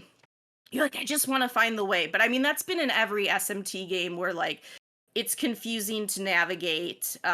You're trying to find it. But I was a little disappointed that some of that wasn't improved. I mean, you do have markers on the map that show you where to go, but you'll get there and you'll be like, wait, where is it? Where is the thing? And then you realize you have to go like all the way around to another spot.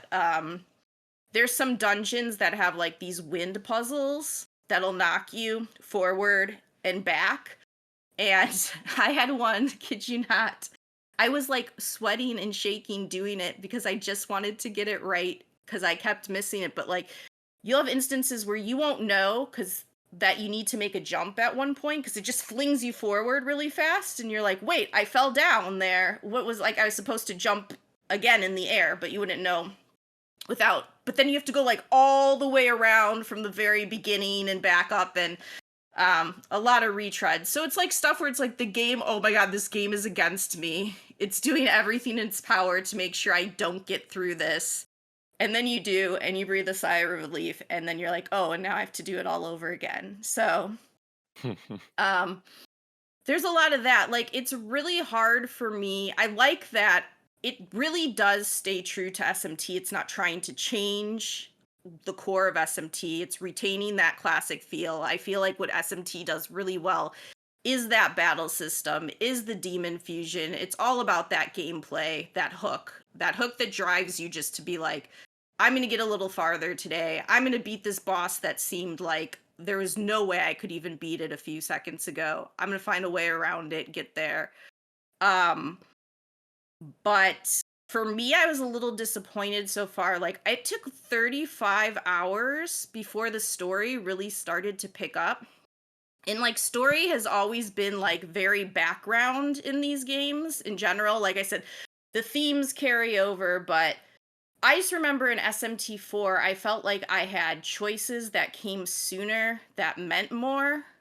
Here, I didn't even start getting really any choices till that 35-hour mark. And to me, that's way too late. Yeah.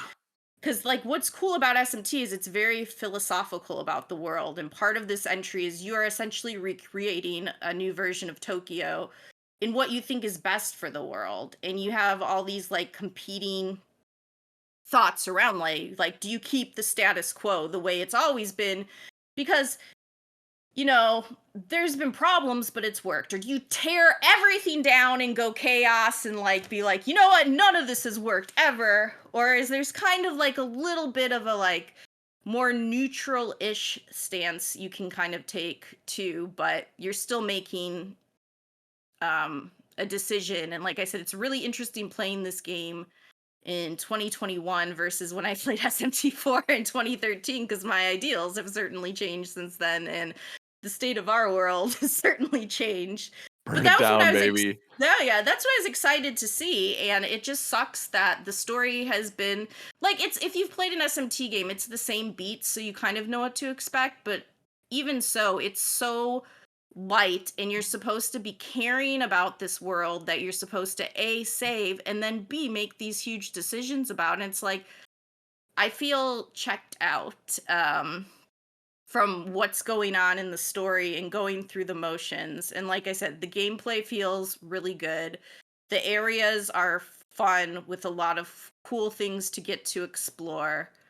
I wish the dungeons were a little more fun. Like, there's a school dungeon, there's like a castle you go through. So you do get out of that place called the Diat, which is like the post-apocalyptic world. You'll go back and forth to it, which is like an alternate version of Tokyo. But gosh, I really want to finish it so I can comment if these choices are like meaningful, if it all comes together in the end. But like I said, right now I have 40 hours and I'm at this huge difficulty spike. And all I've kind of been doing is running around and trying to get my demons in better shape, because you can't fuse a demon that's higher than your current level. So even if you have the pieces you need, it's like I gotta level up my character to get there. So Yeah. I'm only 10 hours in. I've experienced a good chunk of it, nowhere near what K-Star has, and I agree on a lot of those points. I'm split on this game. There's parts where I'm like, I love this, and this is exactly this is an evolution of, like we were joking about earlier, but it truly, like, this is an evolution of Pokemon that I want because of a little bit Mhm. higher stakes, and the demon fusion is great. I love being able to go yes. like, oh, what? Well, if I put this one with this one, what's that going to look like, and how do I get there? And I think those are the hooks that are in me.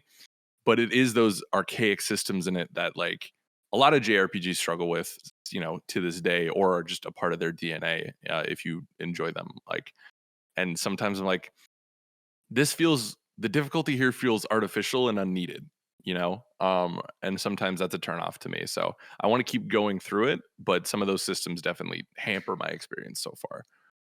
Yeah, I think playing through the game, like even back when I played through Nocturne, you have these like very high highs and low lows. And so when you get to those highs, there's like, oh my gosh, I bested this guy who was just like tearing me apart, and now I can finally advance, and there's the excitement of getting to a new area. But then you go into something where like, like for instance, I was like, oh, I'm getting to the end. I'm going to be able to finish this soon. Oh, I can't wait to take on these battles. Oh, these guys are 20 levels ahead of you, and Right. they just one-shotted and killed your whole party. So go back to the drawing board, grind a little. And I think people are going to ask me if this, like, how much grinding do you have to do? And that depends, honestly, on the difficulty level you're playing on. And I want to, like, put this out there for newcomers so they're aware. The word casual does not really mean casual in this No. game. Casual is like playing a game on normal, any other game on normal, and then like go up from there with the difficulties. They're supposed to, I think it's at launch, have like a story mode that's They even are. less, yeah, less than that, which I will be interested to see, because that might invite more players in. But for me, anyways, my grinding has been, I've alternated, because you can between casual and normal, but you can't alternate. If you go on hard, it will not let you go down. So you're locked in. That's the only difficulty level that you're locked into. So I've alternated between the two to test the differences. And I've had to do a little bit of grinding, but this end part that I hit, around this like 38, 40-hour mark, I would say, is the worst it's been. And this is the only time I felt like, because before I would just grind like 2 or 3 battles usually, and then I'd be fine, and I'd get like a new I'd recruit a demon that maybe I didn't, and I'd play around with the, with the fusion, and I'd be okay for the battle. I was like, oh, that's all I needed. This is the first time I feel like I might have to grind for like an hour or two here, just to like stand a chance against these bosses and Mm-hmm. really think my way through. But I've been loving just how much freedom that you have kind of with the demons you create, the skills, like I mentioned, those essences are just like a godsend. Even so, like you have items that you can increase the power of the certain skills. So what I like that this entry does, and I don't know if the remaster Nocturne started doing this or not, because I haven't played it in a while. But it'll show you like every ability you have, it'll show you like a plus or minus by it. So like when you're trying to decide what to pass on to another demon, like, oh, this demon is already +4 in ice. I want to move this ice ability, but they're like -3 with light. I don't want to, like, that wouldn't be beneficial to me to carry over. But there's also items that you can get that can up those numbers too. So like right now I have like a character who has a light power that's like +7 on top of what they already have. And Yeah. like then you watch the, like I said, the damage pile up, and just how, badass they can be. Yeah. I love that stuff. I love going in and working with stats and working with skills and numbers. So this is like ideal for me. I'm having, as you said, I'm having a really good time with it. But yeah, I have had just as many times where I was actually saying to my fiance, I was like, oh, I feel like I've kept really calm considering all things that I've been reviewing SMT. Like, this is a really punishing game, and I feel like I've kept my head clear, and I've actually not been bad. He's like, Kim, I've heard you screaming at that game all week. And I was like, oh, whoops. I thought I was keeping it together, hiding the frustrations, because like I said, I wish that navigation was a little bit better. I wish they onboarded new people better, because there's a lot that I think you have to figure out for yourself.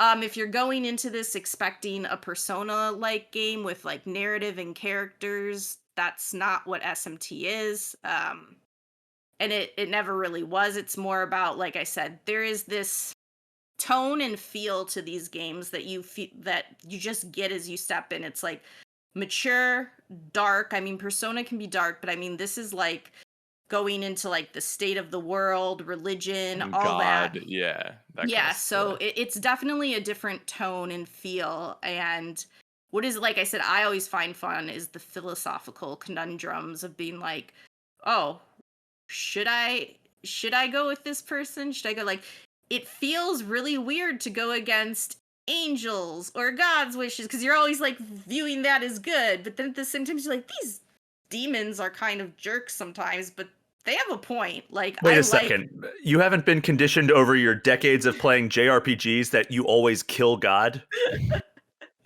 Hey, I mean, Spoilers for every JRPG ever. Yeah. Yeah. Cool. But yeah, Well, like I said, I think it's a very solid entry. I wish in some places they raised the bar even further a little, because I feel like some of these areas are just big, and they're a lot bigger than I expected. But exploring them is fun to, like, with the rewards you can get. I always feel rewarded for exploring, but exploring can just be a pain in the ass to get around this damn world. And there's not much to look at. no, it is very, sadly. very barren, especially those first 10 hours. You look at the same desert for quite some time. So, Yeah, and that's like what are you going to do? It's a desolate setting. Like, it's hard to make those interesting, but yeah. I also wish they just had some more surprises along the way. If you've played an SMT game, there's nothing here that you haven't seen before, sadly. And I'm hoping as I reach the end, like, I come back here and I'm like, oh my God, I can't believe what happened. That twist, that thing. And that's what I'm looking for kind of now, because I've been very checked out of the story. At least like 4 had me going, I think, with its story more, and considering things a lot throughout the way with like how I wanted to, what I wanted for the world. And here it's just kind of like, oh, I have these characters who obviously, and mind you, like, 4 had this too, where characters just become sides of an issue and don't really have much personality. But they're not even explaining well, like, why they support this. It's like, why should I go with you? This is what I think we should do. And I'm just like, can't I have like some more reasoning, logic backing here? That's just me though. For sure.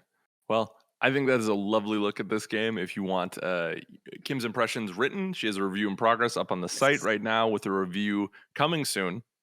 She's still working through it, obviously. Pray it's a for meaty me. Game. Somebody pray for For it. the grinding for this last haul. I'm gonna feel like so powerful once I finish it, and I will be the RPG champion. She's not even at her final form yet, folks. Yes, exactly. Like, yeah, Super Saiyan K-Star is not something I'd want to mess You around will become God. But I am yeah. hoping like I finish it by like in the next few days or so, because I think I'm super close.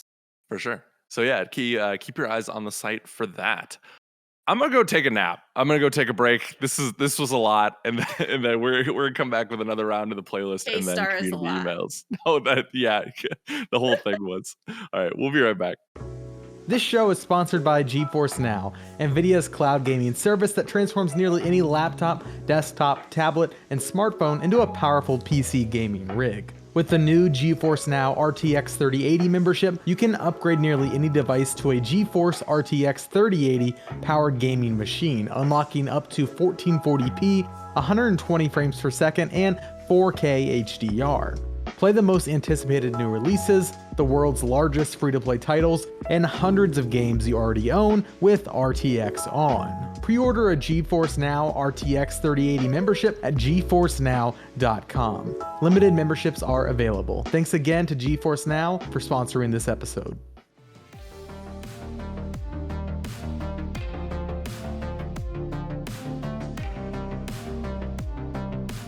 Welcome back to the GI Show. We have a new and familiar cast. If you were here with us earlier, you know the faces. We got Wes, we got Jill. Welcome back. But we said we need a little bit of demon mode on the show today. We need some sicko mode. Yeah. So here I am, Travis Scott, and my wife, one of the Kardashians. She's also here. Good job. Blake Hester in the building. Hello, sir. Hello. Did y'all ever watch that Travis Scott documentary on Netflix? Wasn't very good. I think about it from time to time. It was I'm very not bad. a huge Travis Scott fan, if I'm being completely honest. I But don't think I've ever listened to him. I just know he has a song called Sicko Mode. I know Drake has that one ad lib where he's like, Astro. Yeah. That's all I know. Yes, exactly. Blake, we're continuing the podcast here, and you have been playing a little game called Riders Republic. Care to regale us about your time with the Republic here? Look, Alex, what do you want to know about this game? I want to know if it's good or not. I mean, like, it's not. It's not. It's bad. It's a bad game. Okay. What do you want? What do you want from me? You know, the internet's been yelling at me all week about this. It's a bad game. I can't help it. I didn't make the game. If I would have made it, it'd probably be even worse. I don't know how to make a game.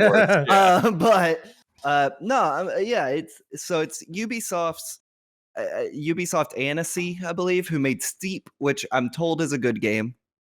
Don't know. Didn't fact check that. Might be a bad game for all I know. But Riders Republic is their like open world action sports game, which is like, it's a cool premise, right? They're like, we're going to give you a giant Ubisoft world and you can bike, ski, snowboard. That's like, great. I mean, what more? Literally just give me that. Game of the year. Get out of my face, Resident Evil Village. Riders Republic, game of the year. And, you know, that stuff is great. I think the game does such a wonderful job of like capturing a sense of speed in a way I don't know if any other game has. Granted, I don't play a lot of racing games. I'm sure if I played Thumper, I'd be like, Riders Republic is slow in comparison. But there is such a cool feeling about taking a bike, put that game in first person mode, first off. Yeah. Get on a bike and ride down any of the, 600 mountains in this game. Some of them you are like going down like a 70-degree decline, and the sense of speed this game captures is so cool, especially when you're racing other people. You know, there are mass races with like 64 people and you're launching off ramps like 800 feet above sea level and doing backflips and all this nonsense. And that stuff's great. I had a great time with it. I mean, it's a Ubisoft game, so you know, it's too much of a good thing. Yeah. By the dozenth hour, I'm doing the 35th race in a row where just the scenery's changing. Gets kind of repetitive, but doesn't change the fact that the core mechanics there of racing, cool. Especially the multi-sport races, very cool. There are these multi-sport races where you'll start on one, like a bikes. They start on a bike, and then it's predetermined for you. You will change sports on the fly. And it's like, I was on a bike, now I am on a wingsuit. And then 10 seconds later, I am snowboarding. It's so a cool. modern Diddy Kong Racing. Oh, see, and that's what we're all saying. Yeah, the internet can't stop talking about it. We got him back. Now, yeah. Listeners at home, Alex, might be a little confused. I said this game was bad, but then I went on to talk about everything I loved in this game. Now, isn't that a conundrum? Isn't it? Mr. Host, you want to ask me about that? A dichotomy. So here, let's try this. So Blake, this game sounds super cool. Well, sounds. Okay, hold on now. Let me tell you about the sounds in this game. Keyword. You know, I am maybe a bit of a pedantic human being. A little dramatic. A dramatic human being. Perhaps shallow and pedantic. A flawed. My dad came to visit and met Blake.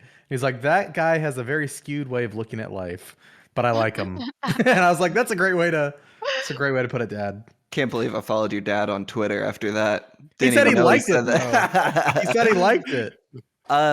I think there are things in Riders Republic that are great. And what I found unfortunate and why I ultimately do not like this game is that because it does one or two things great, that does not outweigh the myriad things I think it does bad, gross, objectively misguided. Riders Republic commits. If you're going to set out to make an action sports game, there's one rule. There are two rules. One, make the damn game good. That's the rule of any game. Make it good. The second rule is do not mess up the culture. Okay? Like, do not. You got all that, Jill? I got it. I'm not gonna sit here and say action sports culture the most important thing in the world, but it's one of the easiest to get wrong very quickly, and we've seen it a million times. Rob Dyrdek has made a fabulous career on besmirching the culture that birthed him. Anyway, Riders Republic. I don't want to say the developers didn't try. I don't work for Ubisoft Annecy. I'm sure they tried hard. They didn't do good though. You can try all you want, doesn't mean you do a good job. This game is it falls into that very tired trope of radical, tubular, Bro. yeah, like putting cheese on my hamburger, nummies. That's how your ride was. That's like almost a direct quote from this game. Swear to God, I might be mixing up two different quotes, but Alex Stanek, you know me. When have I ever said nummies? I got that from the game. Never. I want Tack to play this because it would just influence his vocabulary for the rest of his life. I feel like. And it's unfortunate, right? Because it's like, it's when you get it wrong, it's blatantly apparent. But then it also falls into these issues that Ubisoft games fall into, and just a lot of games in general. I was talking to my friend Jacob Geller about this the other day, and he said at some point someone decided players want games to be chatty, and that's not what we want at all. And this is a very chatty game. I'd speculate the script rivals the length of any David Cage joint. This script must be 7,000 pages long because the characters are constantly talking at you in ways that aren't just unbelievable. They're unbelievable for the world they've established. Mm-hmm. Like it's like there is no universe. Even in this wacky universe, these characters stand out as just poor, vapid caricatures of a culture you are trying to imitate. And if you're getting that wrong, your imitation is actually just a shallow ripoff. And it's abundantly clear that you settled for a vapid recreation rather than anything that would appeal to your ostensible audience.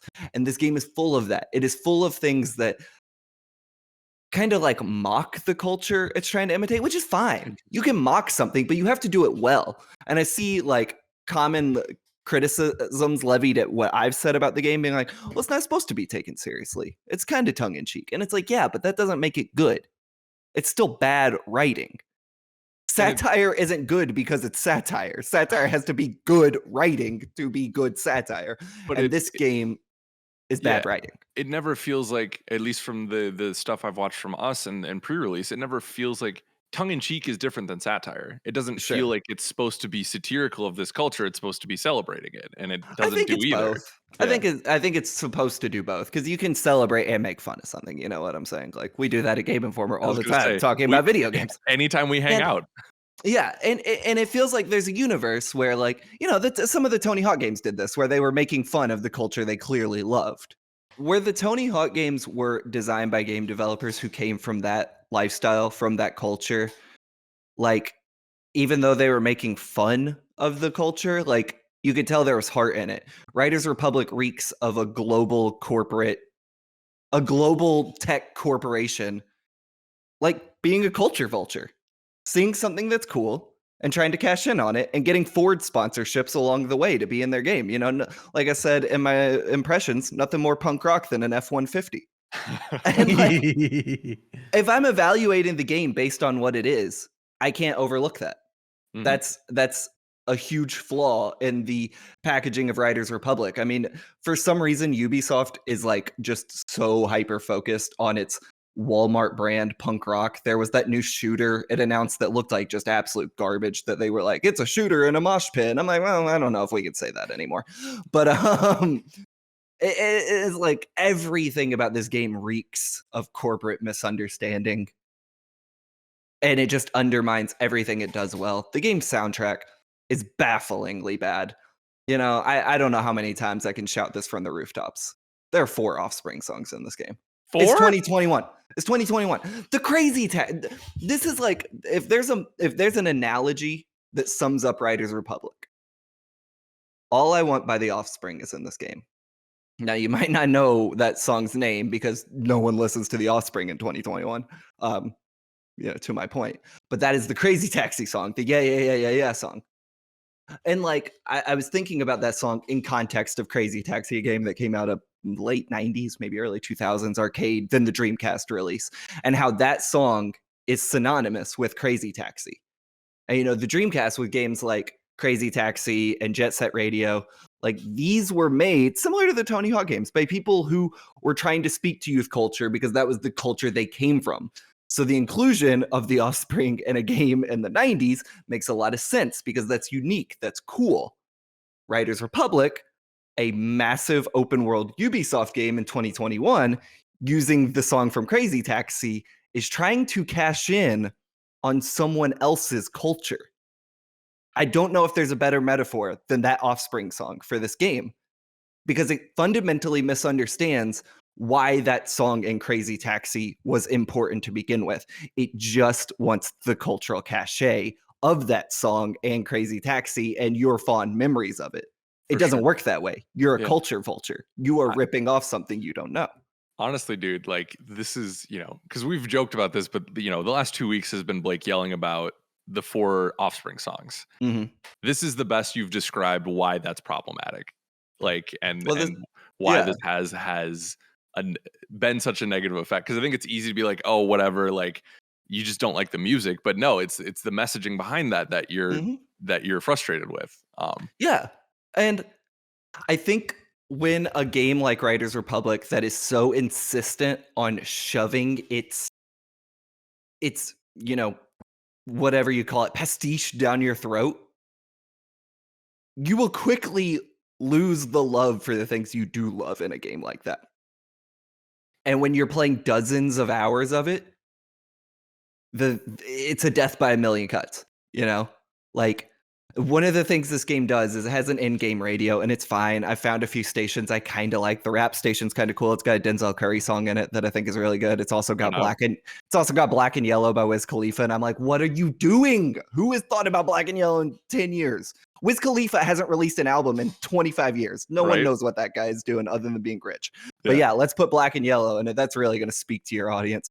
Anyway. That's the station I usually listen to. But when you enter the big races, not the normal races, but the larger races, mass races. Well, no, it's not just the mass races. It's also really? like there's kind of like the exhibitions, boss races, or the things. The Red Bull Gaming Cup. Exactly. Let's stretch some gnar and save the mountain. Exactly. Good luck, riders. So what it does is it turns your music selection off, whatever you were listening to, and then switches to a predetermined soundtrack based on the race. And I think there's maybe 3 or 4 different ones of these. And one of them is literally 3 Offspring songs in a row, followed by Green Day and Social Distortion. Again, all the hottest punk rock bands, all the teenagers just love these days. Not Turnstile, not Angel Dust. Not any of the bands new and upcoming people are interested in. The bands your granddad they might got have liked. the story so far in this soundtrack. No, that band sucks though, so I'd rather listen to Green Day. Or that's like the one punk rock band I know of. So, come at me, Parker Cannon. I can't. What if he listens? That'd be such a I'm gonna forward you that email. Yeah. Yeah, and and then the predetermined. Then it's also got like the top 40 rock, where there's like an Imagine Dragons ripoff in this, and AWOL Nation remixed by Steve Aoki, and I'm like, what are you doing? I always think about Tony Hawk's Underground soundtrack, and it's like Refused was on that, Clutch, GBH, Alkaline Trio, all these bands that mattered at that point, and it's like, Riders Republic comes out and it's like, here's some AWOL Nation, bro. And it's like, what? Are you out of your mind? Oh my goodness. Anyway, there's not much more. It feels sanitized, all of it. I think in my review, we'll see if this makes it to the final copy. If it doesn't, this will be for you podcast listeners. I said it feels like something someone might think is cool if they've only bought a skateboard at Target. Yeah. Anyway, that's Riders Republic. That's Riders Republic. It does. Let me be clear. The racing, fantastic. Does not save this game from being bad. For sure. Your review is coming soon, correct? As Ben Reeves, I sent it to him like 2 hours ago. I don't think he's opened the doc yet. So be sure to keep your eyes on the site for Blake's review coming soon. Can you say the score? Do you have a score, or do you want to save that? I put 6.75 in my Google Doc. There you go. We'll see if that makes it. And you know what? I'm gonna put this out there right now. I got a bunch of emails about my impressions piece. If you read my review and feel compelled to email me, don't. I don't want to hear from you. I don't care. That's not how this works. I'm the writer. You read my writing. I delete your emails. Or I email you. Unless they're nice. Unless they're nice. If they're nice, I will save them. If they're mean, constructive, yeah. No criticism. That's not how this works. You're not reviewing my review. The best you will get is me sending you back that meme picture of the guy looking into the back seat, and he's like, "The hell are you talking about?"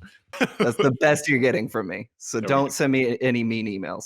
Yeah, because I will post them in our work Slack and make fun of you with my coworkers.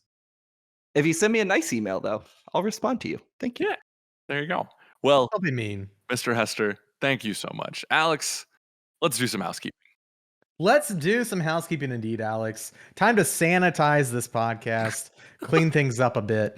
We always start the show off with a new podcast review. If you go out to Apple Podcasts, leave us an honest review. And we like them to be positive, but also we don't want you to lie.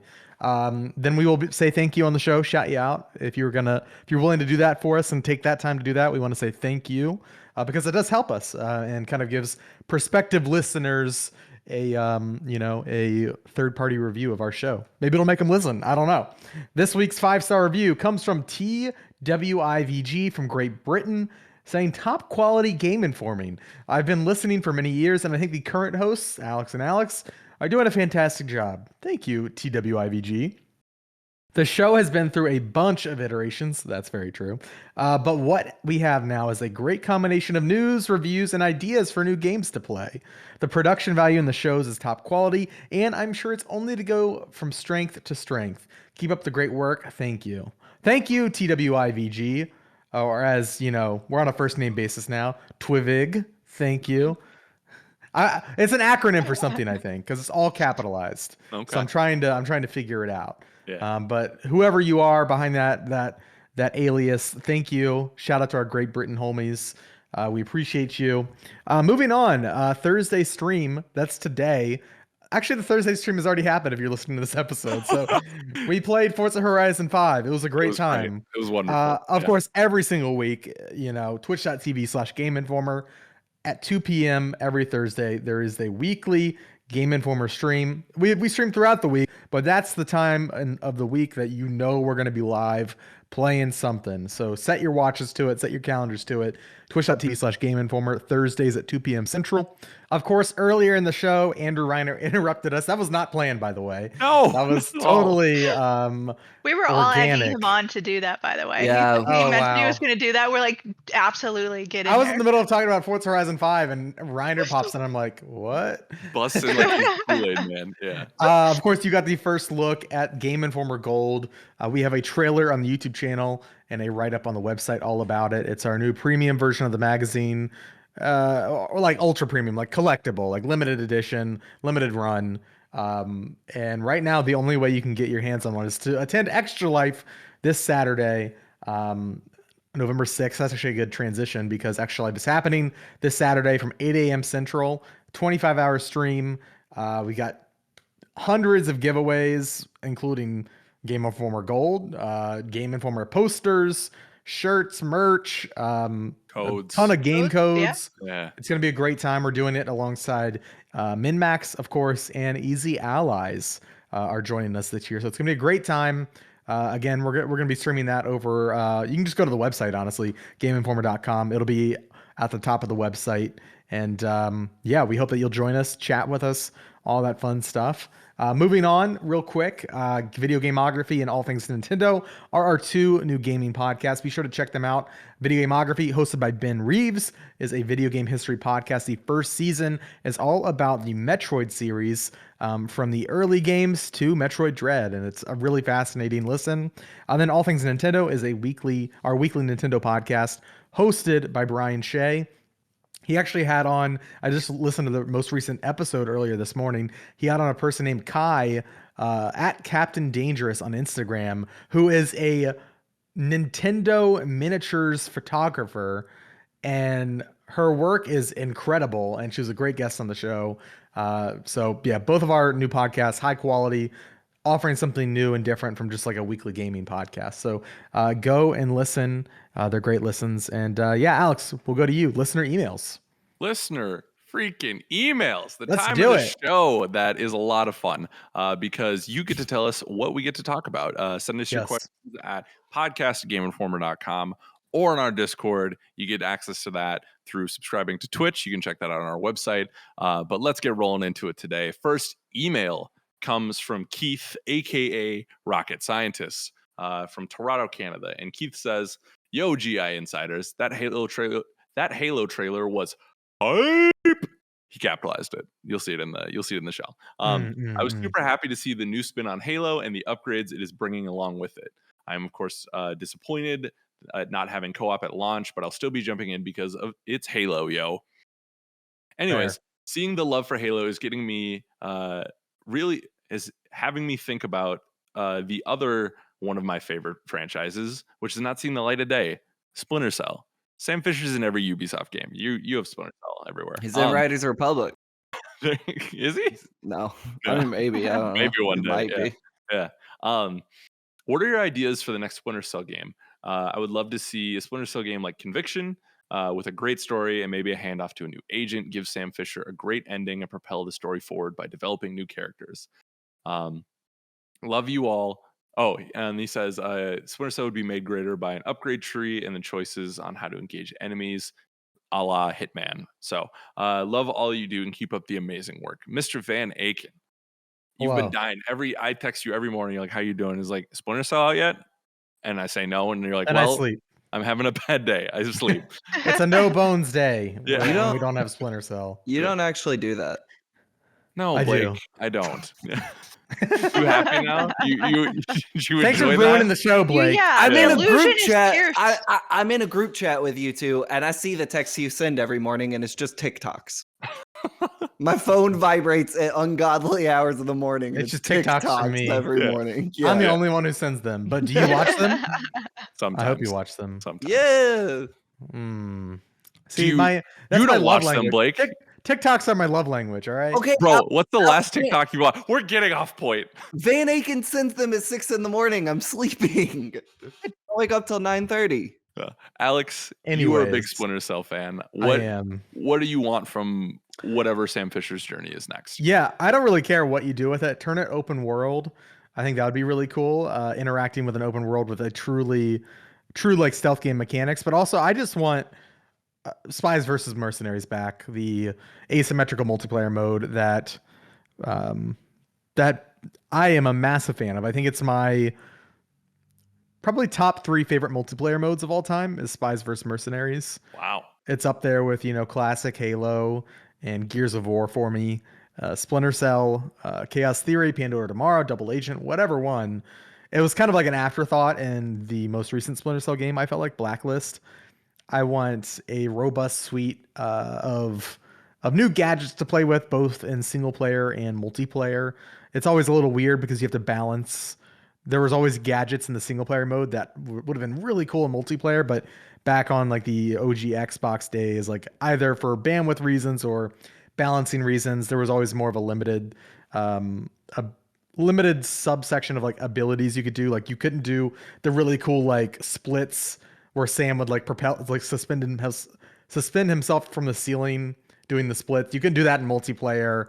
But that was always like the fantasy, because the multiplayer mode was few stealth games have um well, yeah, I mean, Splinter Cell, Metal Gear Solid, kind of. When you add a human element to a stealth game, it fundamentally changes it, and it becomes much more of a cat and mouse than with AI guards, where you were kind of the on the prowl, you're the predator, kind of watching your prey and understanding their movements and taking advantage of them. With a human controlled player, a human controlled guard that can, on a whim, entirely change their behavior, it becomes a much different experience, a much more tense experience. And even though you have all of these amazing gadgets to use, you are always like stepping on glass and like alert. And it's just a really unique way to play a stealth game. And there's a couple indie games that have been trying to recreate it, but we haven't seen like a mainstream attempt, or let alone an attempt from Splinter Cell in close to what, 9 years or so, 8 years. Has it been that long? It's been a Dang. while. Blacklist came out in 2013, I believe. Oh my So, lord. Yeah. 8.5 years or so. Gotcha. Yeah. Yikes. Well, you've painted yet another fantasy of why this game needs to come back and why people love this thing, right? I know y'all in the group aren't huge Splinter Cell fans, but is there anything you'd like to see like brought to this? Jill, Wes, Blake? Well, I mean, now that he's mentioned it, like I need more splits in stealth games. Apparently, that's what we're missing. For Yeah. real? Yeah, that's impressive. Yeah. Try to Yeah. get freaking Solid Snake to do that. Not Yeah. I'll get it happening. in there. Doesn't Yeah. have the flexibility. Sam Fisher wakes up every morning, does yoga, suspends himself from the ceiling. Oh, It's there you go. wild. Yeah. In there. Yeah. I know for me, as someone who's a fan of Conviction, I came to Splinter Cell late, and Michael Ironside's getting a little older, as we all are, right? I would love to see them take kind of a Batman Beyond approach, where Sam becomes the guy in the chair and is guiding his version of Terry McGinnis, right? Like, of this whatever new spy this is, like, kind of yell at him over comms, and um, still maintaining that character, but without the kind of the disbelief of like this 70-year-old man is still doing splits on the wall, and it could be cool, like, it could be cool to have him get in the suit to help him or something like that. There's cool avenues that they could take that, right? But I would love to see him, because I mean, the community showed how much they love Michael Ironside and that character. He's a part of this, and it'd be cool, and a nice way to keep him involved while also moving the series forward. So Earlier, Van Aken said Solid Snake couldn't do the splits. It's true, but Solid Snake did jump off the Brooklyn Bridge onto a moving cargo boat, and I'd like to see Sam Fisher do that without breaking his ankles and/or dying. Also, reductive view of the Metal Gear Solid series, because Raiden could do the splits. Thank you very much. Good David love it. Hayter, though.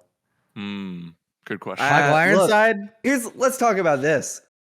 Kiefer Sutherland, way better Snake than David Hayter. I'll say it. Sorry. Bro, you should write in. Whoa. You should write in a Sorry. heat map with that. Actually, that's I have no no. You got horse in the so offended, and then you're like, "Nah, never mind. I don't got it." So Sorry. yeah. Blake Hester at GameInformer.com. You want to fight about that? The voice acting in the Metal Gear Solid games, bad. Until Right. Metal Gear Solid 5. Yeah.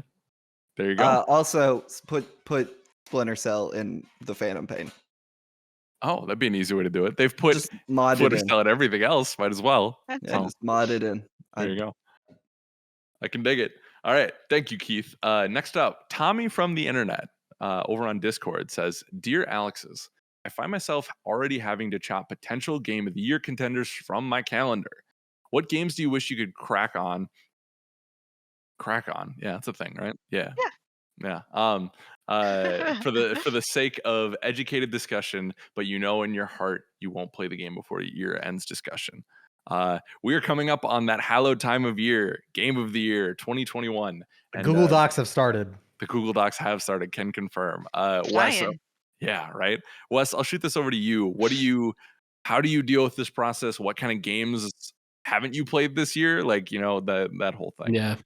So there's a lot of games I've not played this year because I've only been a Game Informer for a month, and before that I was freelancing, which meant I basically never played games for fun. I pretty much played games that people paid me to write about, and you don't get too much choice. So, for example, Hitman 3 came out in January. My entire January was guiding out Cyberpunk 2077, so I didn't get to touch Hitman 3. And I have a lot of other heartbreaking stories like that. I think the most heartbreaking thing is I have Hitman 3. I have Metroid Dread. I have codes. Like, I have all these games that I need to play, and I just don't think I'm going to get to them. I'm slowly making my way through some things. Before Your Eyes is a big one that I want to hit, and I know that's like maybe 2 hours long, so those are perfect for Game of the Year stuff. But yeah, whenever I'm like looking at my catalog of backlogged games, and Hitman 3 is like probably a long game. I guess you could beat it short, but I would want to, spend some time. Metroid Dread, I'm pretty bad at Metroidvanias, so I'd probably be the person that's like, I beat it in 20 hours, yay. Yay. And yeah, That finding store. that time is just tough. Not That that another one store- of your play.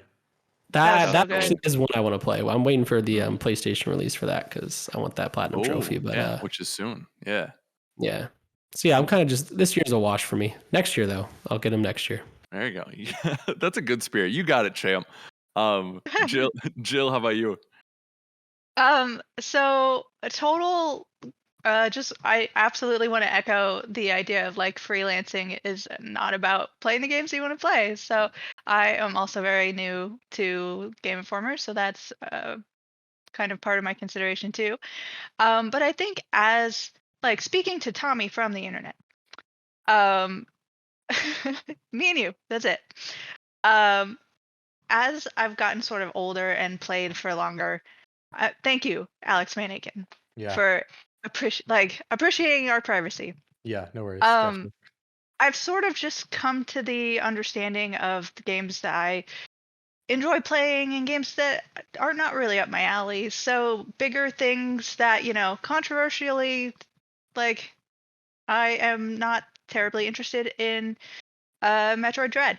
So I have chosen not to touch it because it's going to take time away from these things that I do want to catch up on, like Before Your Eyes, which I totally caught up with yesterday. Did Oh, you? I know. awesome. I did. Hey, nice. Did you cry? I manly teared one. It didn't hit me as hard as One say slow like tear. a Life is Strange. Like Life is Strange hit me harder. I'm Okay. gonna say. Was it Alright. because you had to hold your eyes open for too long? They just Oh my teared gosh, up? that was so bad. I would be like, "Oh, this is interesting." Blink. Oh God, I missed half of the conversation. Yeah. It is very good though. It might end up in my top 10. I have to rearrange and think about like the things that I've been playing. But there are longer things that I want to like get to, and there are things that I'm like, I would really like to play Guardians of the Galaxy and see what's going on with all of that. But it's a longerish game, and I don't know how warm I am on it. So that might fall by the wayside. Whereas I really want to get to the Forgotten City, and hopefully I can jump in and get through all of that. So there's just a lot to think about. But if you're not doing this for your job and trying to be on top of everything, like just do what's fun. It's a hobby, make it fun. Mhm. Yeah, definitely. Blake, how about you? You have anything What? for this? Dude, what a year for Blake.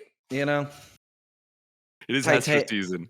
Titan came out, the follow-up from There's like 2% of the audience who have the ever even heard of that director- movie. the director of Raw, Julia. I'm not sure how to pronounce her last name. I mean, that was crazy. That's game of the year right there.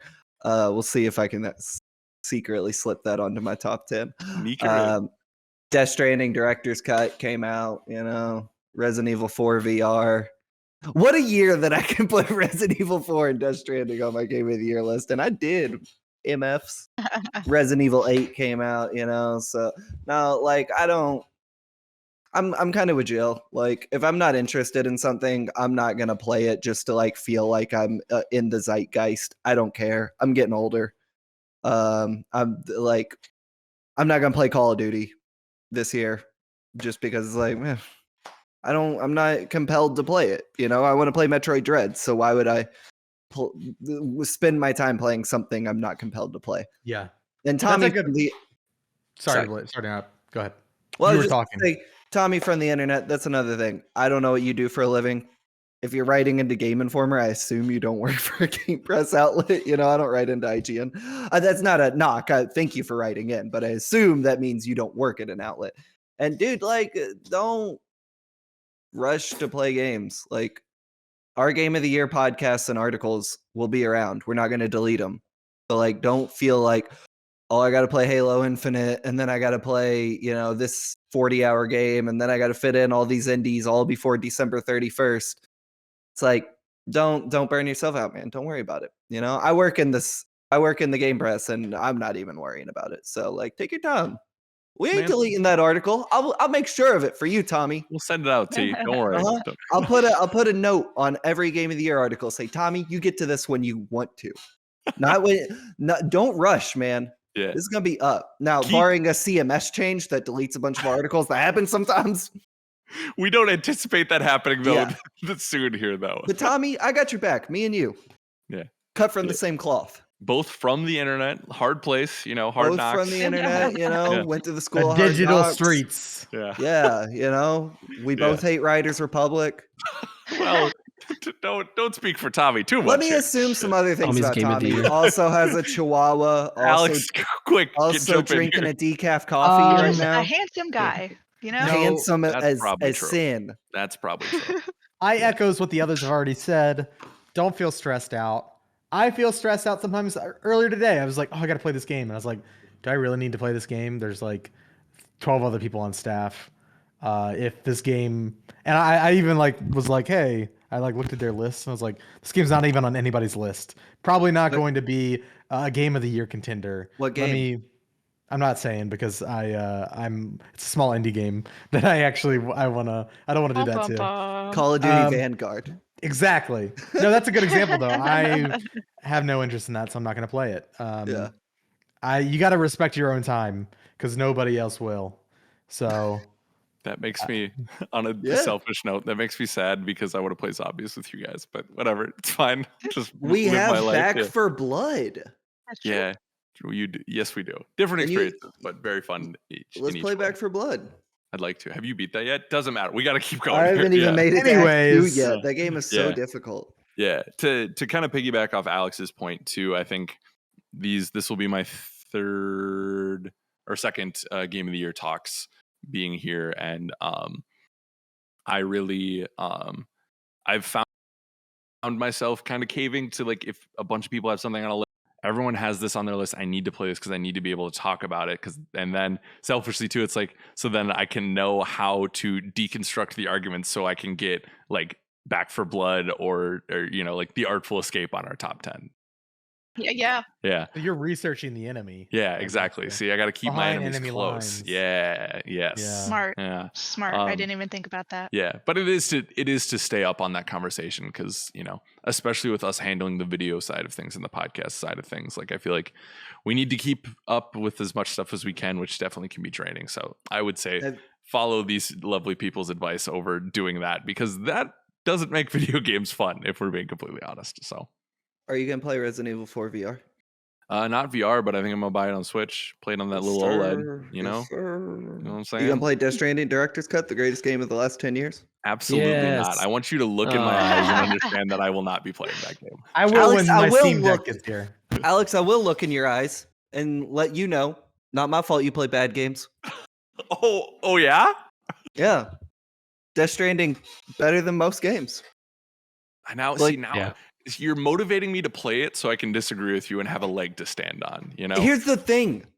Death Stranding, Wes, back me up. Death Stranding, a masterclass. Utter masterclass in holistic game design, where every game loses its thread immediately by just inundating you with different ideas, different concepts, nothing that meshes together into a cohesive unit.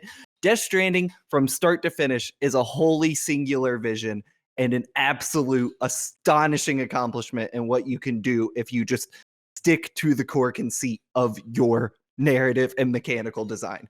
Get out of my face. Like, what would you do if Game Informer named it #1 this year? How would you celebrate? I'd quit. I'd be like, that's correct. By the time we got it right. All right, Oh. you know, like Oh my everyone's goodness. entitled to their own opinions, but doesn't make those opinions right.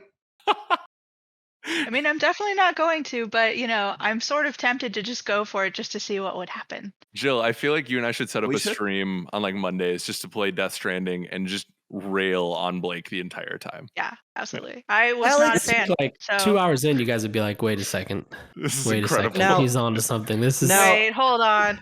Now, hold on. I'm worried about Jill here because Jill is leagues better of a writer than me. Ooh, But thank Alex, you. do you want to come at me on a critical engagement? You have said to me that you know what? Yes, I actually do. Let's do this. Catch these written hands. Before Alex, you don't want that heat. I'm gonna hit you up, Blake Hester at GameInformer.com. You're gonna have to take my email, send in the little delete box. So Honestly, Alex and Jill both better writers than me. So no, that's Blake's incorrect. so good. I just The want the world audience to will know I'm back not a you up. scrub. You know. I'm gonna take that compliment because it's amazing, but also you're a fantastic writer. Yeah. thank you. Now, Look- allow me to write 10,000 words about how you're both wrong about Death Stranding. Perfect, yeah. Oh, all right.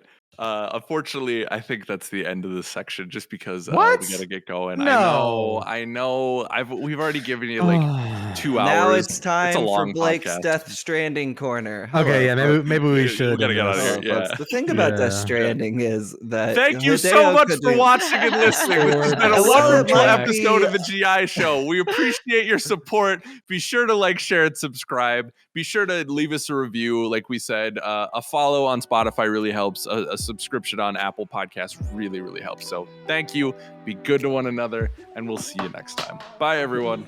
Bye.